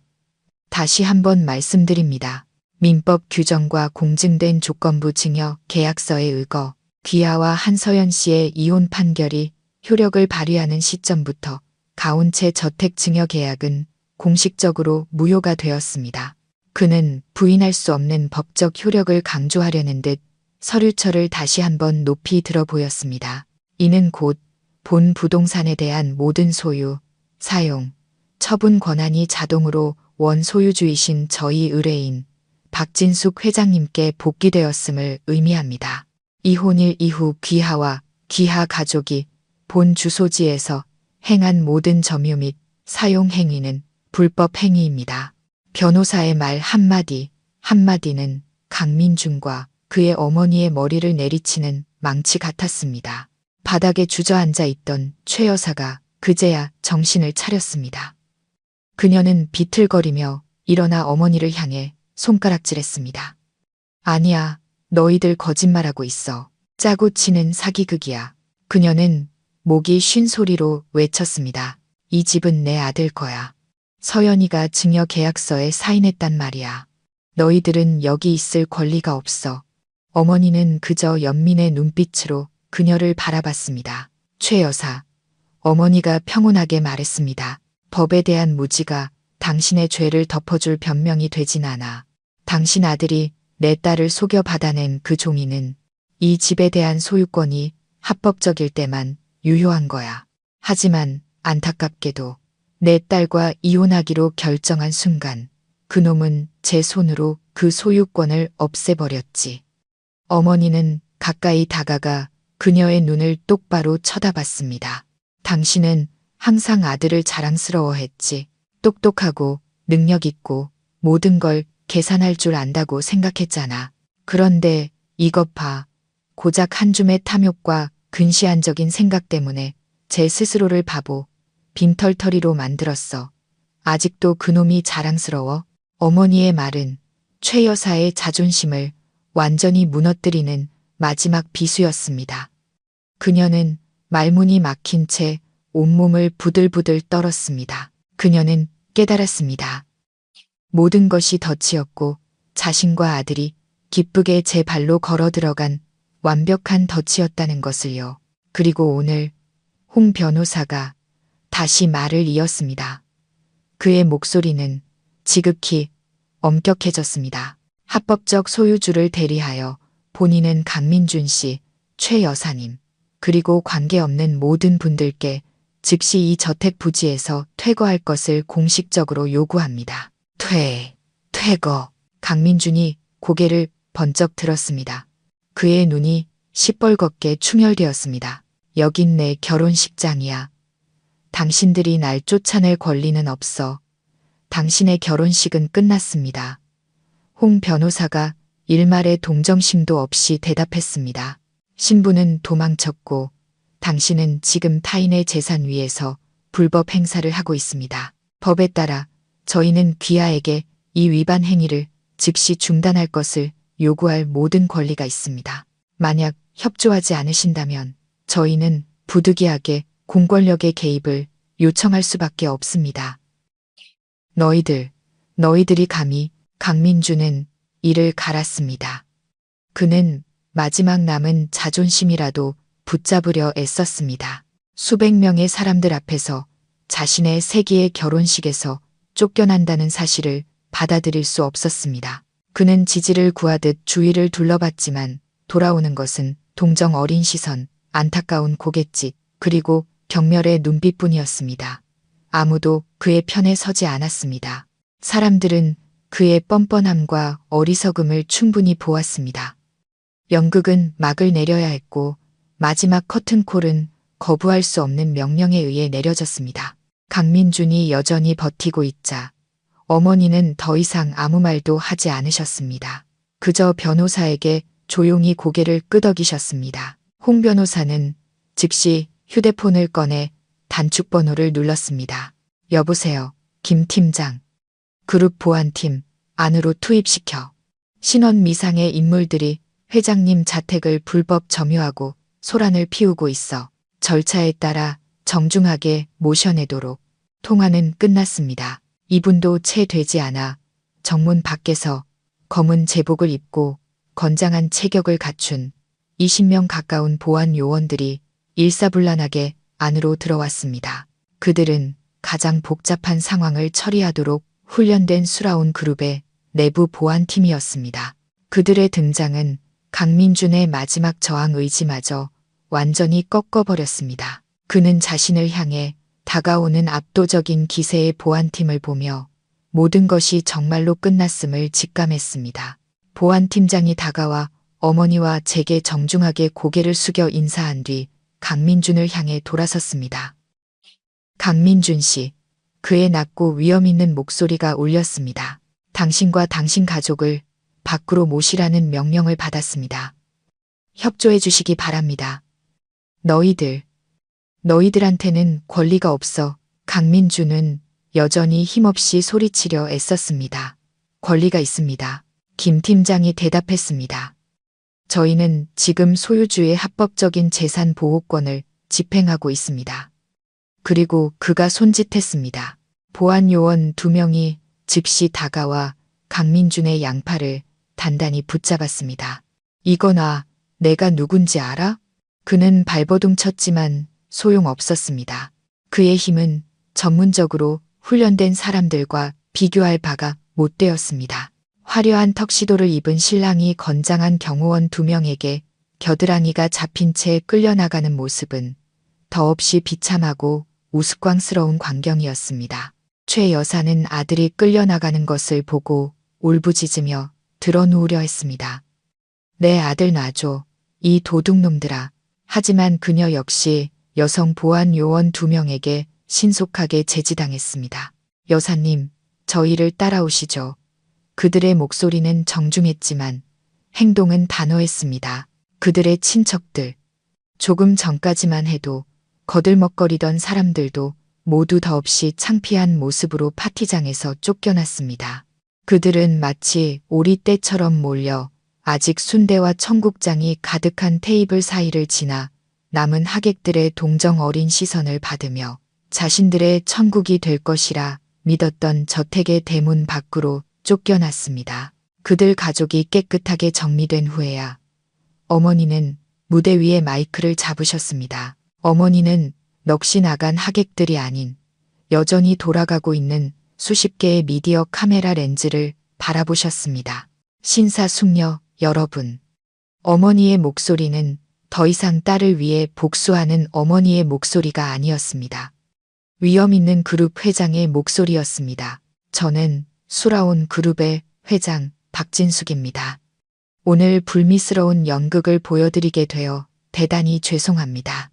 어머니는 잠시 말을 멈추고 미소 지으셨습니다.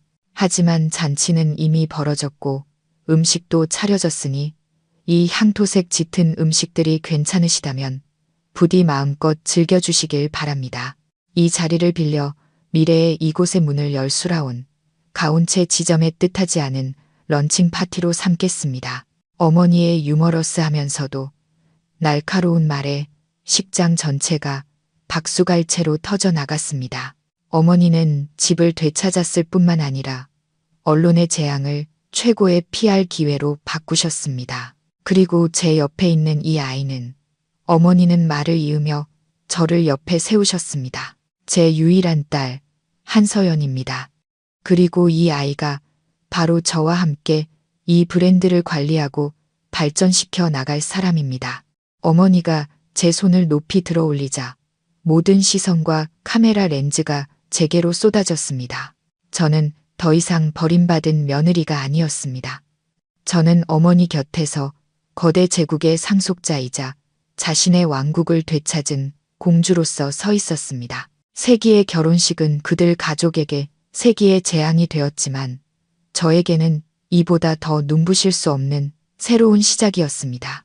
연극은 정말로 막을 내렸고 그 결말을 쓴 사람은 다름 아닌 저희 어머니였습니다. 한식의 여왕은 이보다 더 화려할 수 없게 귀환했습니다. 저는 어머니의 손을 꼭 잡고 새로운 미래, 새로운 인생이 저를 기다리는 앞을 바라봤습니다. 운명의 그 밤은 그들 가족이 보안팀에 의해 가온채 대문 밖으로 호송되는 것으로 끝이 났습니다.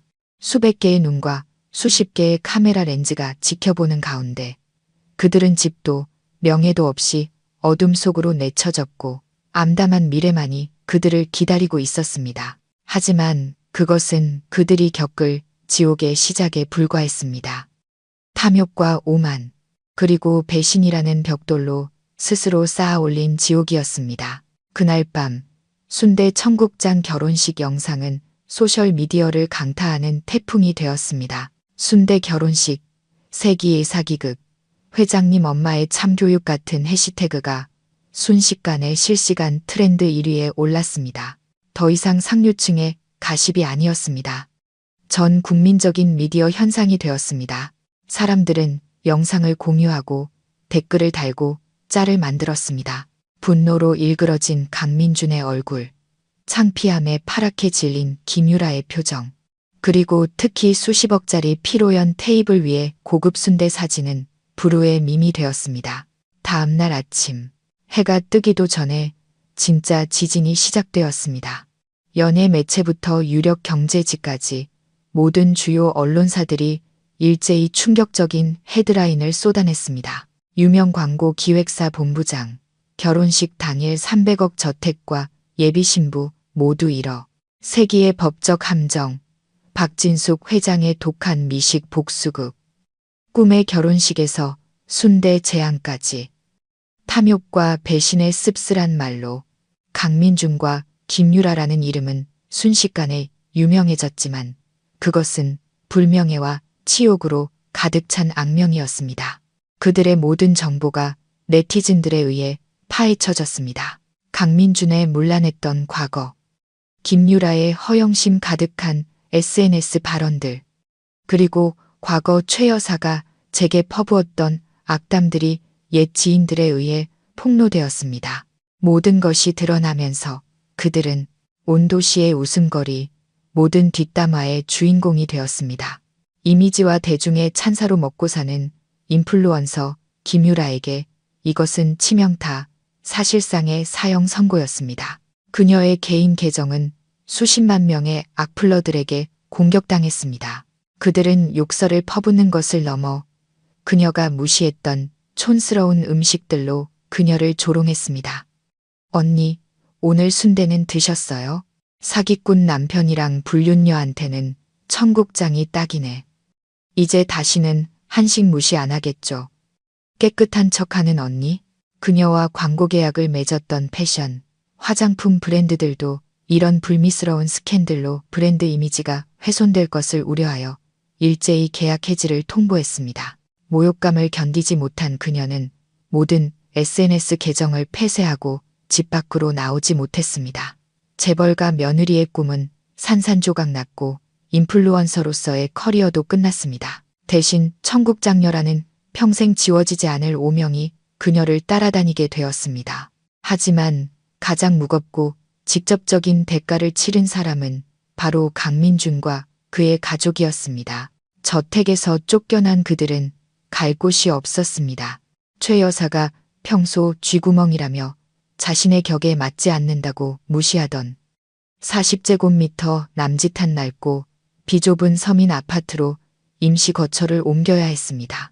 300억짜리 저택과 낡은 아파트, 호화로운 삶과 비참한 현실의 잔인한 대비는 끔찍한 정신적 고문이었습니다.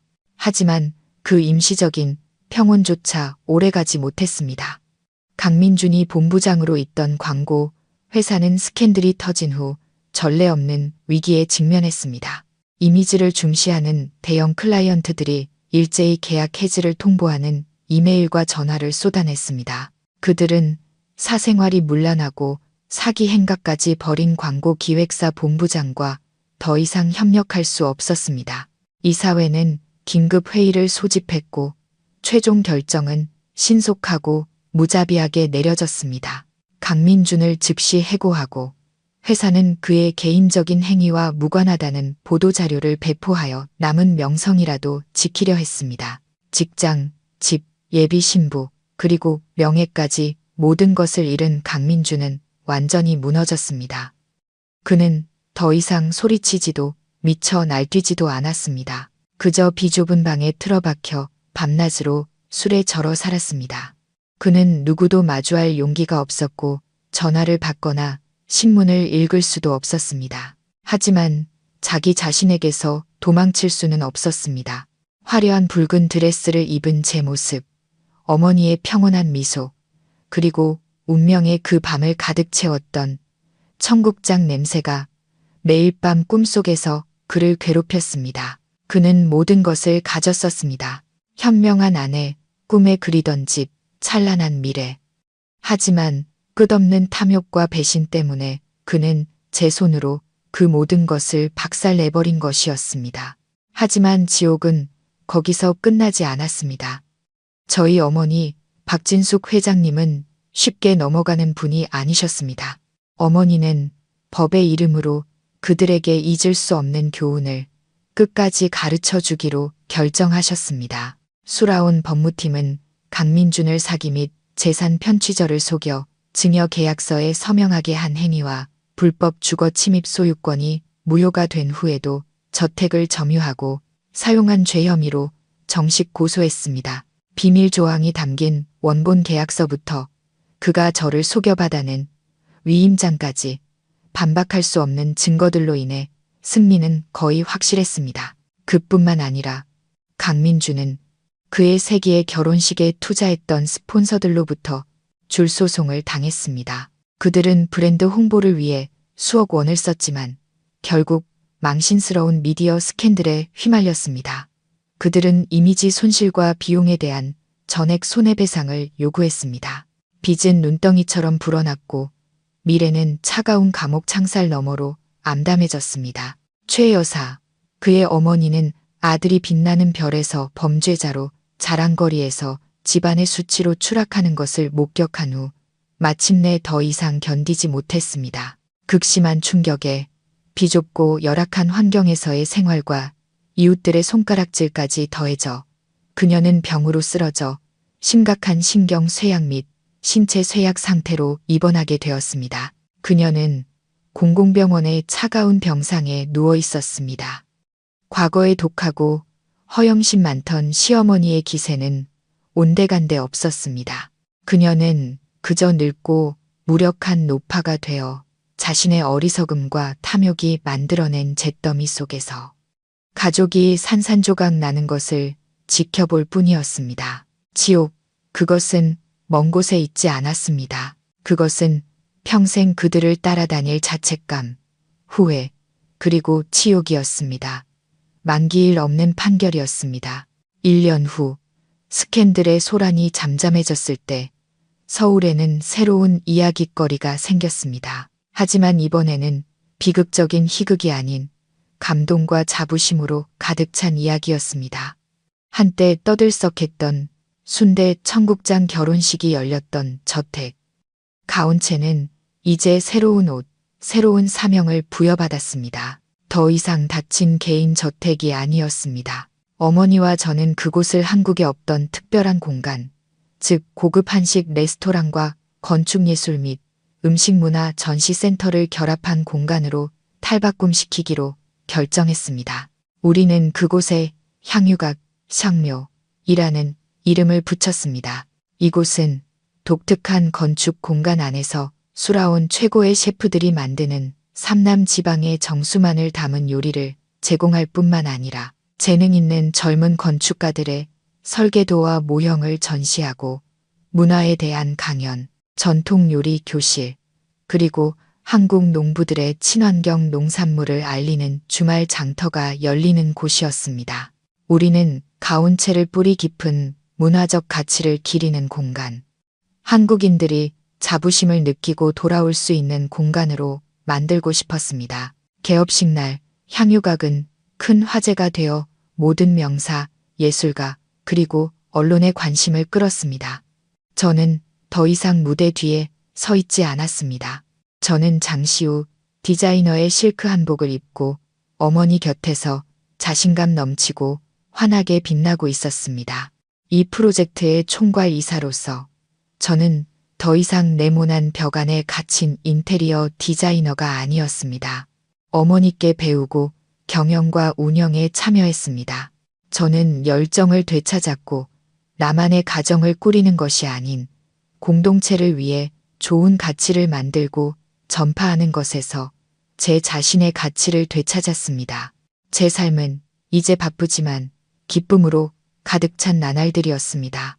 저는 일에서, 손님들의 만족스러운 미소에서, 문화를 사랑하는 젊은이들의 존경 어린 눈빛에서 행복을 찾았습니다. 저는 제 자신을 되찾았습니다. 과거보다 더 강하고 완전한 모습으로요. 제게 고통을 주었던 자들의 운명 역시 그들이 받아 마땅한 결말을 맞았습니다. 그들 자신의 그릇된 선택이 있어 내려간 비극적인 결말이었습니다. 강민주는 반박할 수 없는 사기 혐의 증거로 징역 3년형을 선고받았습니다. 하지만 그게 다가 아니었습니다. 스폰서와 관계자들에게 갚아야 할 막대한 손해배상금으로 그와 그의 가족은 완전히 파산했습니다. 출소 후 그에게는 아무것도 남지 않았습니다. 예전 회사는 그를 외면했고 친구들은 그를 멀리했으며 강민준이라는 이름은 광고계의 오점이 되었습니다. 어떤 회사도 그를 받아주지 않았습니다. 그는 생계를 위해 배달 라이더부터 허름한 선술집 서빙까지 온갖 마기를 해야 했습니다. 얄되게도 그 선술집은 그가 한때 경멸했던 바로 그 음식들을 파는 곳이었습니다. 가끔 사람들은 피곤한 하루 일을 마친 그가 길모퉁이에 홀로 앉아 향유각의 찬란한 불빛이 빛나는 먼 곳을 텅 빈 눈으로 바라보는 모습을 목격하곤 했습니다. 아마 그 순간 그는 후회하고 있었을 겁니다. 자신을 온 마음으로 사랑했던 아내를 손에 굼 수 있었던 인생 역전의 기회를 자신의 탐욕과 배신으로 걷어차 버린 것을 후회했겠죠. 하지만 모든 것은 너무 늦었습니다. 후회는 이제 그의 평생을 함께할 충실한 동반자가 되었을 뿐입니다. 최 여사는 오랜 입원 끝에 퇴원했지만 극심한 충격으로 10년은 더 늙어 보였고 건강도 쇠약해졌습니다. 그녀는 비좁은 아파트에서 자책과 수치심 속에서 여생을 보내야 했습니다. 그녀는 더 이상 밖으로 나가지도 누구를 만나지도 못했습니다. 그녀의 자부심과 허영심은 귀한 아들의 몰락과 함께 영원히 묻혔습니다. 매일 그녀는 자신의 모진 성격과 탐욕이 온 가족을 비극으로 몰아넣었다는 현실과 마주해야 했습니다. 그것은 육체적 고통보다 더한 정신적 고문이었습니다. 그 가족은 자신들의 잘못된 선택에 대해 너무나도 비싼 대가를 치렀습니다. 그들은 한때 높은 곳에서 저를 내려다봤지만 결국 사회의 가장 밑바닥으로 추락한 것은 바로 그들이었습니다. 어느 날 오후 향유각 정원에서 연못에 핀 연꽃을 보고 있을 때 어머니가 다가와 저를 안아주셨습니다. 아직도 그들이 밉니? 어머니가 조용히 물으셨습니다. 저는 고개를 저으며 미소 지었습니다. 아니요, 엄마. 더는 밉지 않아요. 오히려 감사해야죠. 그들의 배신이 없었다면 저는 아마 제 안의 진짜 힘을 깨닫지 못했을 거고 이렇게 의미 있는 삶을 살지도 못했을 거예요. 그렇습니다. 때로 우리 눈앞에서 쾅 닫히는 문은 끝을 위한 것이 아니라 더 넓고 좋은 새로운 길을 열어주기 위한 것일 때가 있습니다. 그리고 저는 저만의 길을 찾았습니다. 자존감과 노력, 그리고 위대한 어머니의 사랑으로 만들어진 길을요. 저는 진정으로 다시 태어났습니다. 시청자 여러분, 이것으로 가온체 저택에서 벌어졌던 희비극의 마지막 막이 공식적으로 내렸습니다. 서연 씨가 자신의 심혈이 담긴 집에서 쫓겨나는 굴욕의 나락에서부터 정의가 이보다 더 통쾌할 수 없게 실현되는 만족의 절정까지 우리는 긴 여정을 함께 했습니다. 마지막 글자가 멈추고 이야기의 배경음악이 잦아들 때 아마 우리 각자의 마음속에는 복잡하고 깊은 감정들이 교차하고 있을 겁니다. 어떤 분은 그 가족이 맞이한 씁쓸한 결말에 속 시원함을 느끼셨을 겁니다. 인생에서 인과응보의 법칙은 공평하니까요. 뿌린 대로 거두는 것은 변치 않는 진리입니다. 어떤 분은 딸을 지키기 위해 자신의 재능을 사용한 어머니 박 회장님의 지혜와 날카로움, 그리고 명인다운 연출에 감탄하셨을 겁니다. 그리고 분명 우리 모두는 서연 씨의 탈바꿈에 가슴 벅찬 감동과 자부심을 느꼈을 겁니다. 눈물을 다이아몬드로, 고통을 힘으로 바꾼 한 여성의 이야기였으니까요. 하지만 아마도 이런 일시적인 감정들보다 더 깊은 곳에서 이 이야기는 우리 사회와 삶의 어두운 구석을 비추는 거대한 거울이자 느리게 재생되는 필름과도 같았을 겁니다. 이 이야기는 인간의 가치, 행복의 진정한 본질, 그리고 우리가 어떻게 온전하고 자존감 있는 삶을 살아갈 것인가에 대한 깊고 통찰력 있는 교훈을 남깁니다. 첫 번째이자 가장 가슴 아픈 교훈은 현대사회의 가치 척도가 가진 허상입니다. 그 가족, 특히 강민준과 최 여사를 다시 한번 돌아봅시다. 왜 그들은 서연 씨에게 그토록 잔인하게 굴었을까요? 왜 3년의 세월을 짓밟을 준비가 되어 있었을까요? 답은 그들이 세상을 바라보는 잣대에 있습니다. 그들에게 한 사람, 특히 한 여성의 가치는 인격이나 희생, 내재된 재능에 있지 않았습니다. 그것은 가문이 격에 맞는가, 직업이 내세울 만한가, 외모가 SNS에 자랑할 만큼 화려한가와 같은 겉으로 보이는 것들에 있었습니다. 그들은 평범한 가정에서 자란 소박하고 온화한 며느리 서연 씨를 보고 그녀에게 싸구려라는 꼬리표를 붙였습니다. 수십만 팔로워를 거느리고 항상 명품을 걸치는 인플루언서 김유라를 보고는 성급하게 그녀에게 고급이라는 꼬리표를 달았습니다. 그들은 치명적인 실수를 저질렀습니다. 가치와 가격을 혼동한 것입니다. 물건은 돈으로 가격을 매길 수 있지만 사람의 가치는 그럴 수 없다는 것을 이해하지 못했습니다.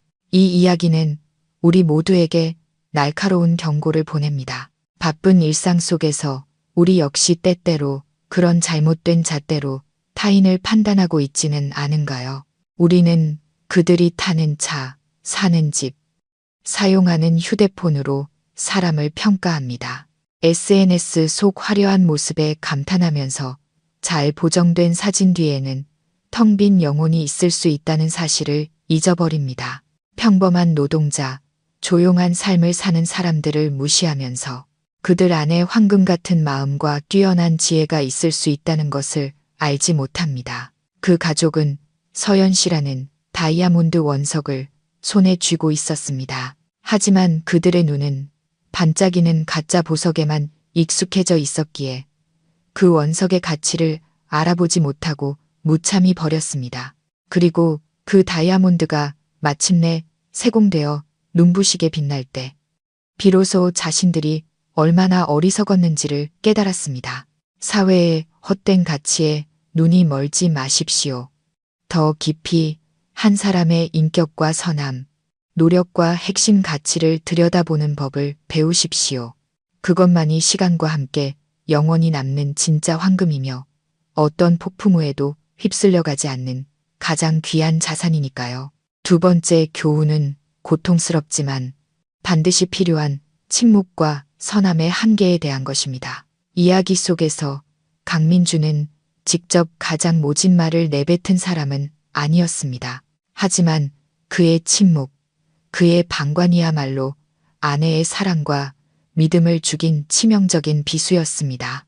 그의 어머니가 서연 씨를 모욕할 때마다 그는 외면을 선택했습니다. 그녀가 기댈 어깨가 필요할 때마다 그는 도망치기를 선택했습니다. 그의 침묵은 금이 아니었습니다. 독이었습니다. 악에 대한 동조였고 잘못된 행동에 대한 암묵적인 승인이었습니다. 그것은 욕설보다 더 잔인했습니다. 우리가 가장 사랑하고 신뢰하는 사람, 우리를 지켜줄 방패가 되어주리라 기대했던 사람에게서 온 것이기 때문입니다. 이 이야기는 우리에게 경고합니다. 부부든 가족이든 친구든 관계 속에서 불의에 대한 침묵은 배신의 한 형태라는 것을요. 당신이 사랑하는 사람이 부당한 대우를 받고 짓밟히는 것을 보면서도 귀찮아질까봐, 미움받을까봐 침묵을 선택한다면 당신은 악에 가담하고 있는 것이며 사랑하는 사람을 제 손으로 밀어내는 것입니다. 침묵이 안전하다고 생각하지 마십시오. 때로는 시의적절한 변호의 한마디, 재빠른 보호의 행동이 수만 마디의 공허한 사랑 고백보다 더 가치 있을 수 있습니다. 정의를 위해, 당신이 소중히 여기는 사람들을 위해 용감하게 목소리를 내십시오. 그렇지 않으면 언젠가 당신의 비겁한 침묵이 너무나도 비싼 대가를 치르게 했다는 것을 깨닫게 될 날이 올 것입니다. 돌이킬 수 없는 후회와 상실이라는 대가를 말입니다. 그리고 이를 통해 우리는 선함에 대한 또 다른 교훈을 얻습니다. 서연 씨는 너무 착했고 너무 인내했습니다. 그녀의 선함은 제자리를 찾지 못했고 나약함이 되어 타인이 선을 넘도록 부추겼습니다. 그녀는 자신이 희생하고 참으면 언젠가 그들이 알아줄 것이라고 생각했습니다. 하지만 그녀는 틀렸습니다. 이기적이고 탐욕스러운 자들에게 당신의 인내는 희생이 아니라 어리석음입니다. 당신의 선함은 관용이 아니라 그들이 이용할 약점입니다. 이 이야기는 우리에게 선함은 지혜와 자존감을 동반해야 한다고 가르칩니다. 알아주는 사람에게 베푸는 선함은 친절이지만 소중함을 모르는 자에게 베푸는 선함은 자기 자신에 대한 잔인함입니다. 인내의 한계를 정할 줄 알아야 하고 필요할 땐 아니오라고 말할 줄 알아야 합니다. 당신의 선함은 귀한 선물입니다. 결코 가치 없는 사람들에게 낭비하지 마십시오. 그리고 아마도 우리가 얻을 수 있는 가장 깊고 영감 있는 교훈은 바로 지혜와 준비의 힘일 것입니다. 박 회장님, 모녀의 복수는 분노의 폭발이 아니었습니다. 그것은 치밀하게 계산된 체스 게임이었고 공들여 연출된 연극이었습니다. 현명하고 경험 많은 여성인 박 회장님은 맹목적으로 행동하지 않았습니다. 그녀는 법과 상대방의 오만함을 무기로 삼았습니다. 계약서의 비밀 조항, 더 로얄 키친이 결혼식을 맞게 한 것, 모든 것이 미리 깔아둔 포석이었습니다. 이는 우리에게 교활한 자들과 마주했을 때 분노와 고함은 소용없다는 것을 보여줍니다. 오직 침착함, 지혜, 그리고 철저히 준비된 계획만이 우리를 승리로 이끌 수 있습니다. 화가 났을 때 행동하지 마십시오. 한 걸음 물러나 상황을 분석하고 상대의 약점을 찾아내 결정적인 순간에 일격을 가하십시오. 가장 달콤한 복수는 뺨을 때리는 것이 아니라 상대가 완전히 승복하고 다시는 일어설 수 없게 만드는 체크메이트 한 판입니다. 그리고 마지막으로 이 이야기는 모녀 간의 사랑과 한 여성의 재탄생에 대한 아름다운 찬가입니다. 박 회장님은 부유한 어머니일 뿐만 아니라 현명한 어머니였습니다. 그녀는 처음부터 딸을 전면적으로 보호하지 않았습니다. 딸이 넘어지고 스스로 인생의 쓴맛을 보게 내버려 두었습니다. 스스로 고통 속에서 일어서야만 딸이 진정으로 성장할 수 있다는 것을 알았기 때문입니다. 하지만 그녀는 항상 그곳에 있었습니다. 조용히 지켜보며 보이지 않는 안전망을 쳐두고 있었습니다. 딸이 필요로 할 때 그녀는 나타났습니다. 보호하기 위해서가 아니라 무기를 쥐어주고 함께 싸우기 위해서였습니다. 그것은 관용적이면서도 강단 있는 위대한 사랑이었습니다. 그리고 바로 그 든든한 버팀목 덕분에 서연 씨는 탈바꿈할 수 있었습니다. 그녀는 고통을 동력으로, 치욕을 기품으로 바꾸었습니다. 그녀는 결혼이라는 잿더미 위에서 일어섰습니다. 다른 남자에게서 빌려온 행복을 찾기 위해서가 아니라 제 손으로 새로운 행복, 새로운 커리어, 더 눈부시고 의미 있는 새로운 인생을 만들기 위해서였습니다. 서연 씨의 여정은 당신 자신이 허락하지 않는 한 아무도 당신을 파괴할 수 없다는 것을 힘주어 증명합니다. 나쁜 관계의 끝은 때로 비극이 아니라 가장 멋진 여정의 시작이 되기도 합니다. 이 이야기는 우리에게 당신이 누구든 어디서 왔든 존중받을 자격이 있다고 가르칩니다. 탐욕과 배신은 반드시 대가를 치르게 된다고 가르칩니다. 그리고 진정한 행복은 타인의 베푼에서 오는 것이 아니라 스스로 노력하고 당당하며 자기 자신을 사랑하고 소중히 여기는 능력에서 온다고 가르칩니다. 서연 씨처럼 사십시오. 어떤 상황에서도 자존감을 잃지 마십시오. 자신의 가치를 믿고 도전에 용감하게 맞서며 제 손으로 인생의 눈부신 여명을 만들어내십시오. 모든 비가 그친 뒤에는 하늘이 개고 모든 폭풍우 뒤에는 우리를 기다리는 더 맑고 넓은 하늘이 펼쳐져 있을 테니까요. 어느 날 오후 향유각 정원에서 연못에 핀 연꽃을 보고 있을 때 어머니가 다가와 저를 안아주셨습니다. 아직도 그들이 밉니? 어머니가 조용히 물으셨습니다. 저는 고개를 저으며 미소 지었습니다. 아니요, 엄마. 더는 밉지 않아요. 오히려 감사해야죠. 그들의 배신이 없었다면 저는 아마 제 안의 진짜 힘을 깨닫지 못했을 거고 이렇게 의미 있는 삶을 살지도 못했을 거예요. 그렇습니다. 때로 우리 눈앞에서 쾅 닫히는 문은 끝을 위한 것이 아니라 더 넓고 좋은 새로운 길을 열어주기 위한 것일 때가 있습니다. 그리고 저는 저만의 길을 찾았습니다. 자존감과 노력, 그리고 위대한 어머니의 사랑으로 만들어진 길을요. 저는 진정으로 다시 태어났습니다. 마지막 순간까지 귀 기울여 주신 시청자 여러분, 진심으로 감사드립니다. 만약 이 이야기와 교훈들이 여러분의 마음에 와닿았다면 망설이지 마시고 좋아요 버튼을 눌러주십시오. 이 영상을 친구와 가족들에게 공유해 주십시오. 그리고 특히 가족 이야기 채널을 구독하시고 알림 설정을 켜두시면 앞으로도 우리의 삶을 더 아름답고 평온하게 만들어줄 의미 있는 인생 이야기와 깊이 있는 교훈들을 계속해서 함께 나눌 수 있을 겁니다. 안녕히 계십시오. 다음 이야기에서 다시 뵙겠습니다.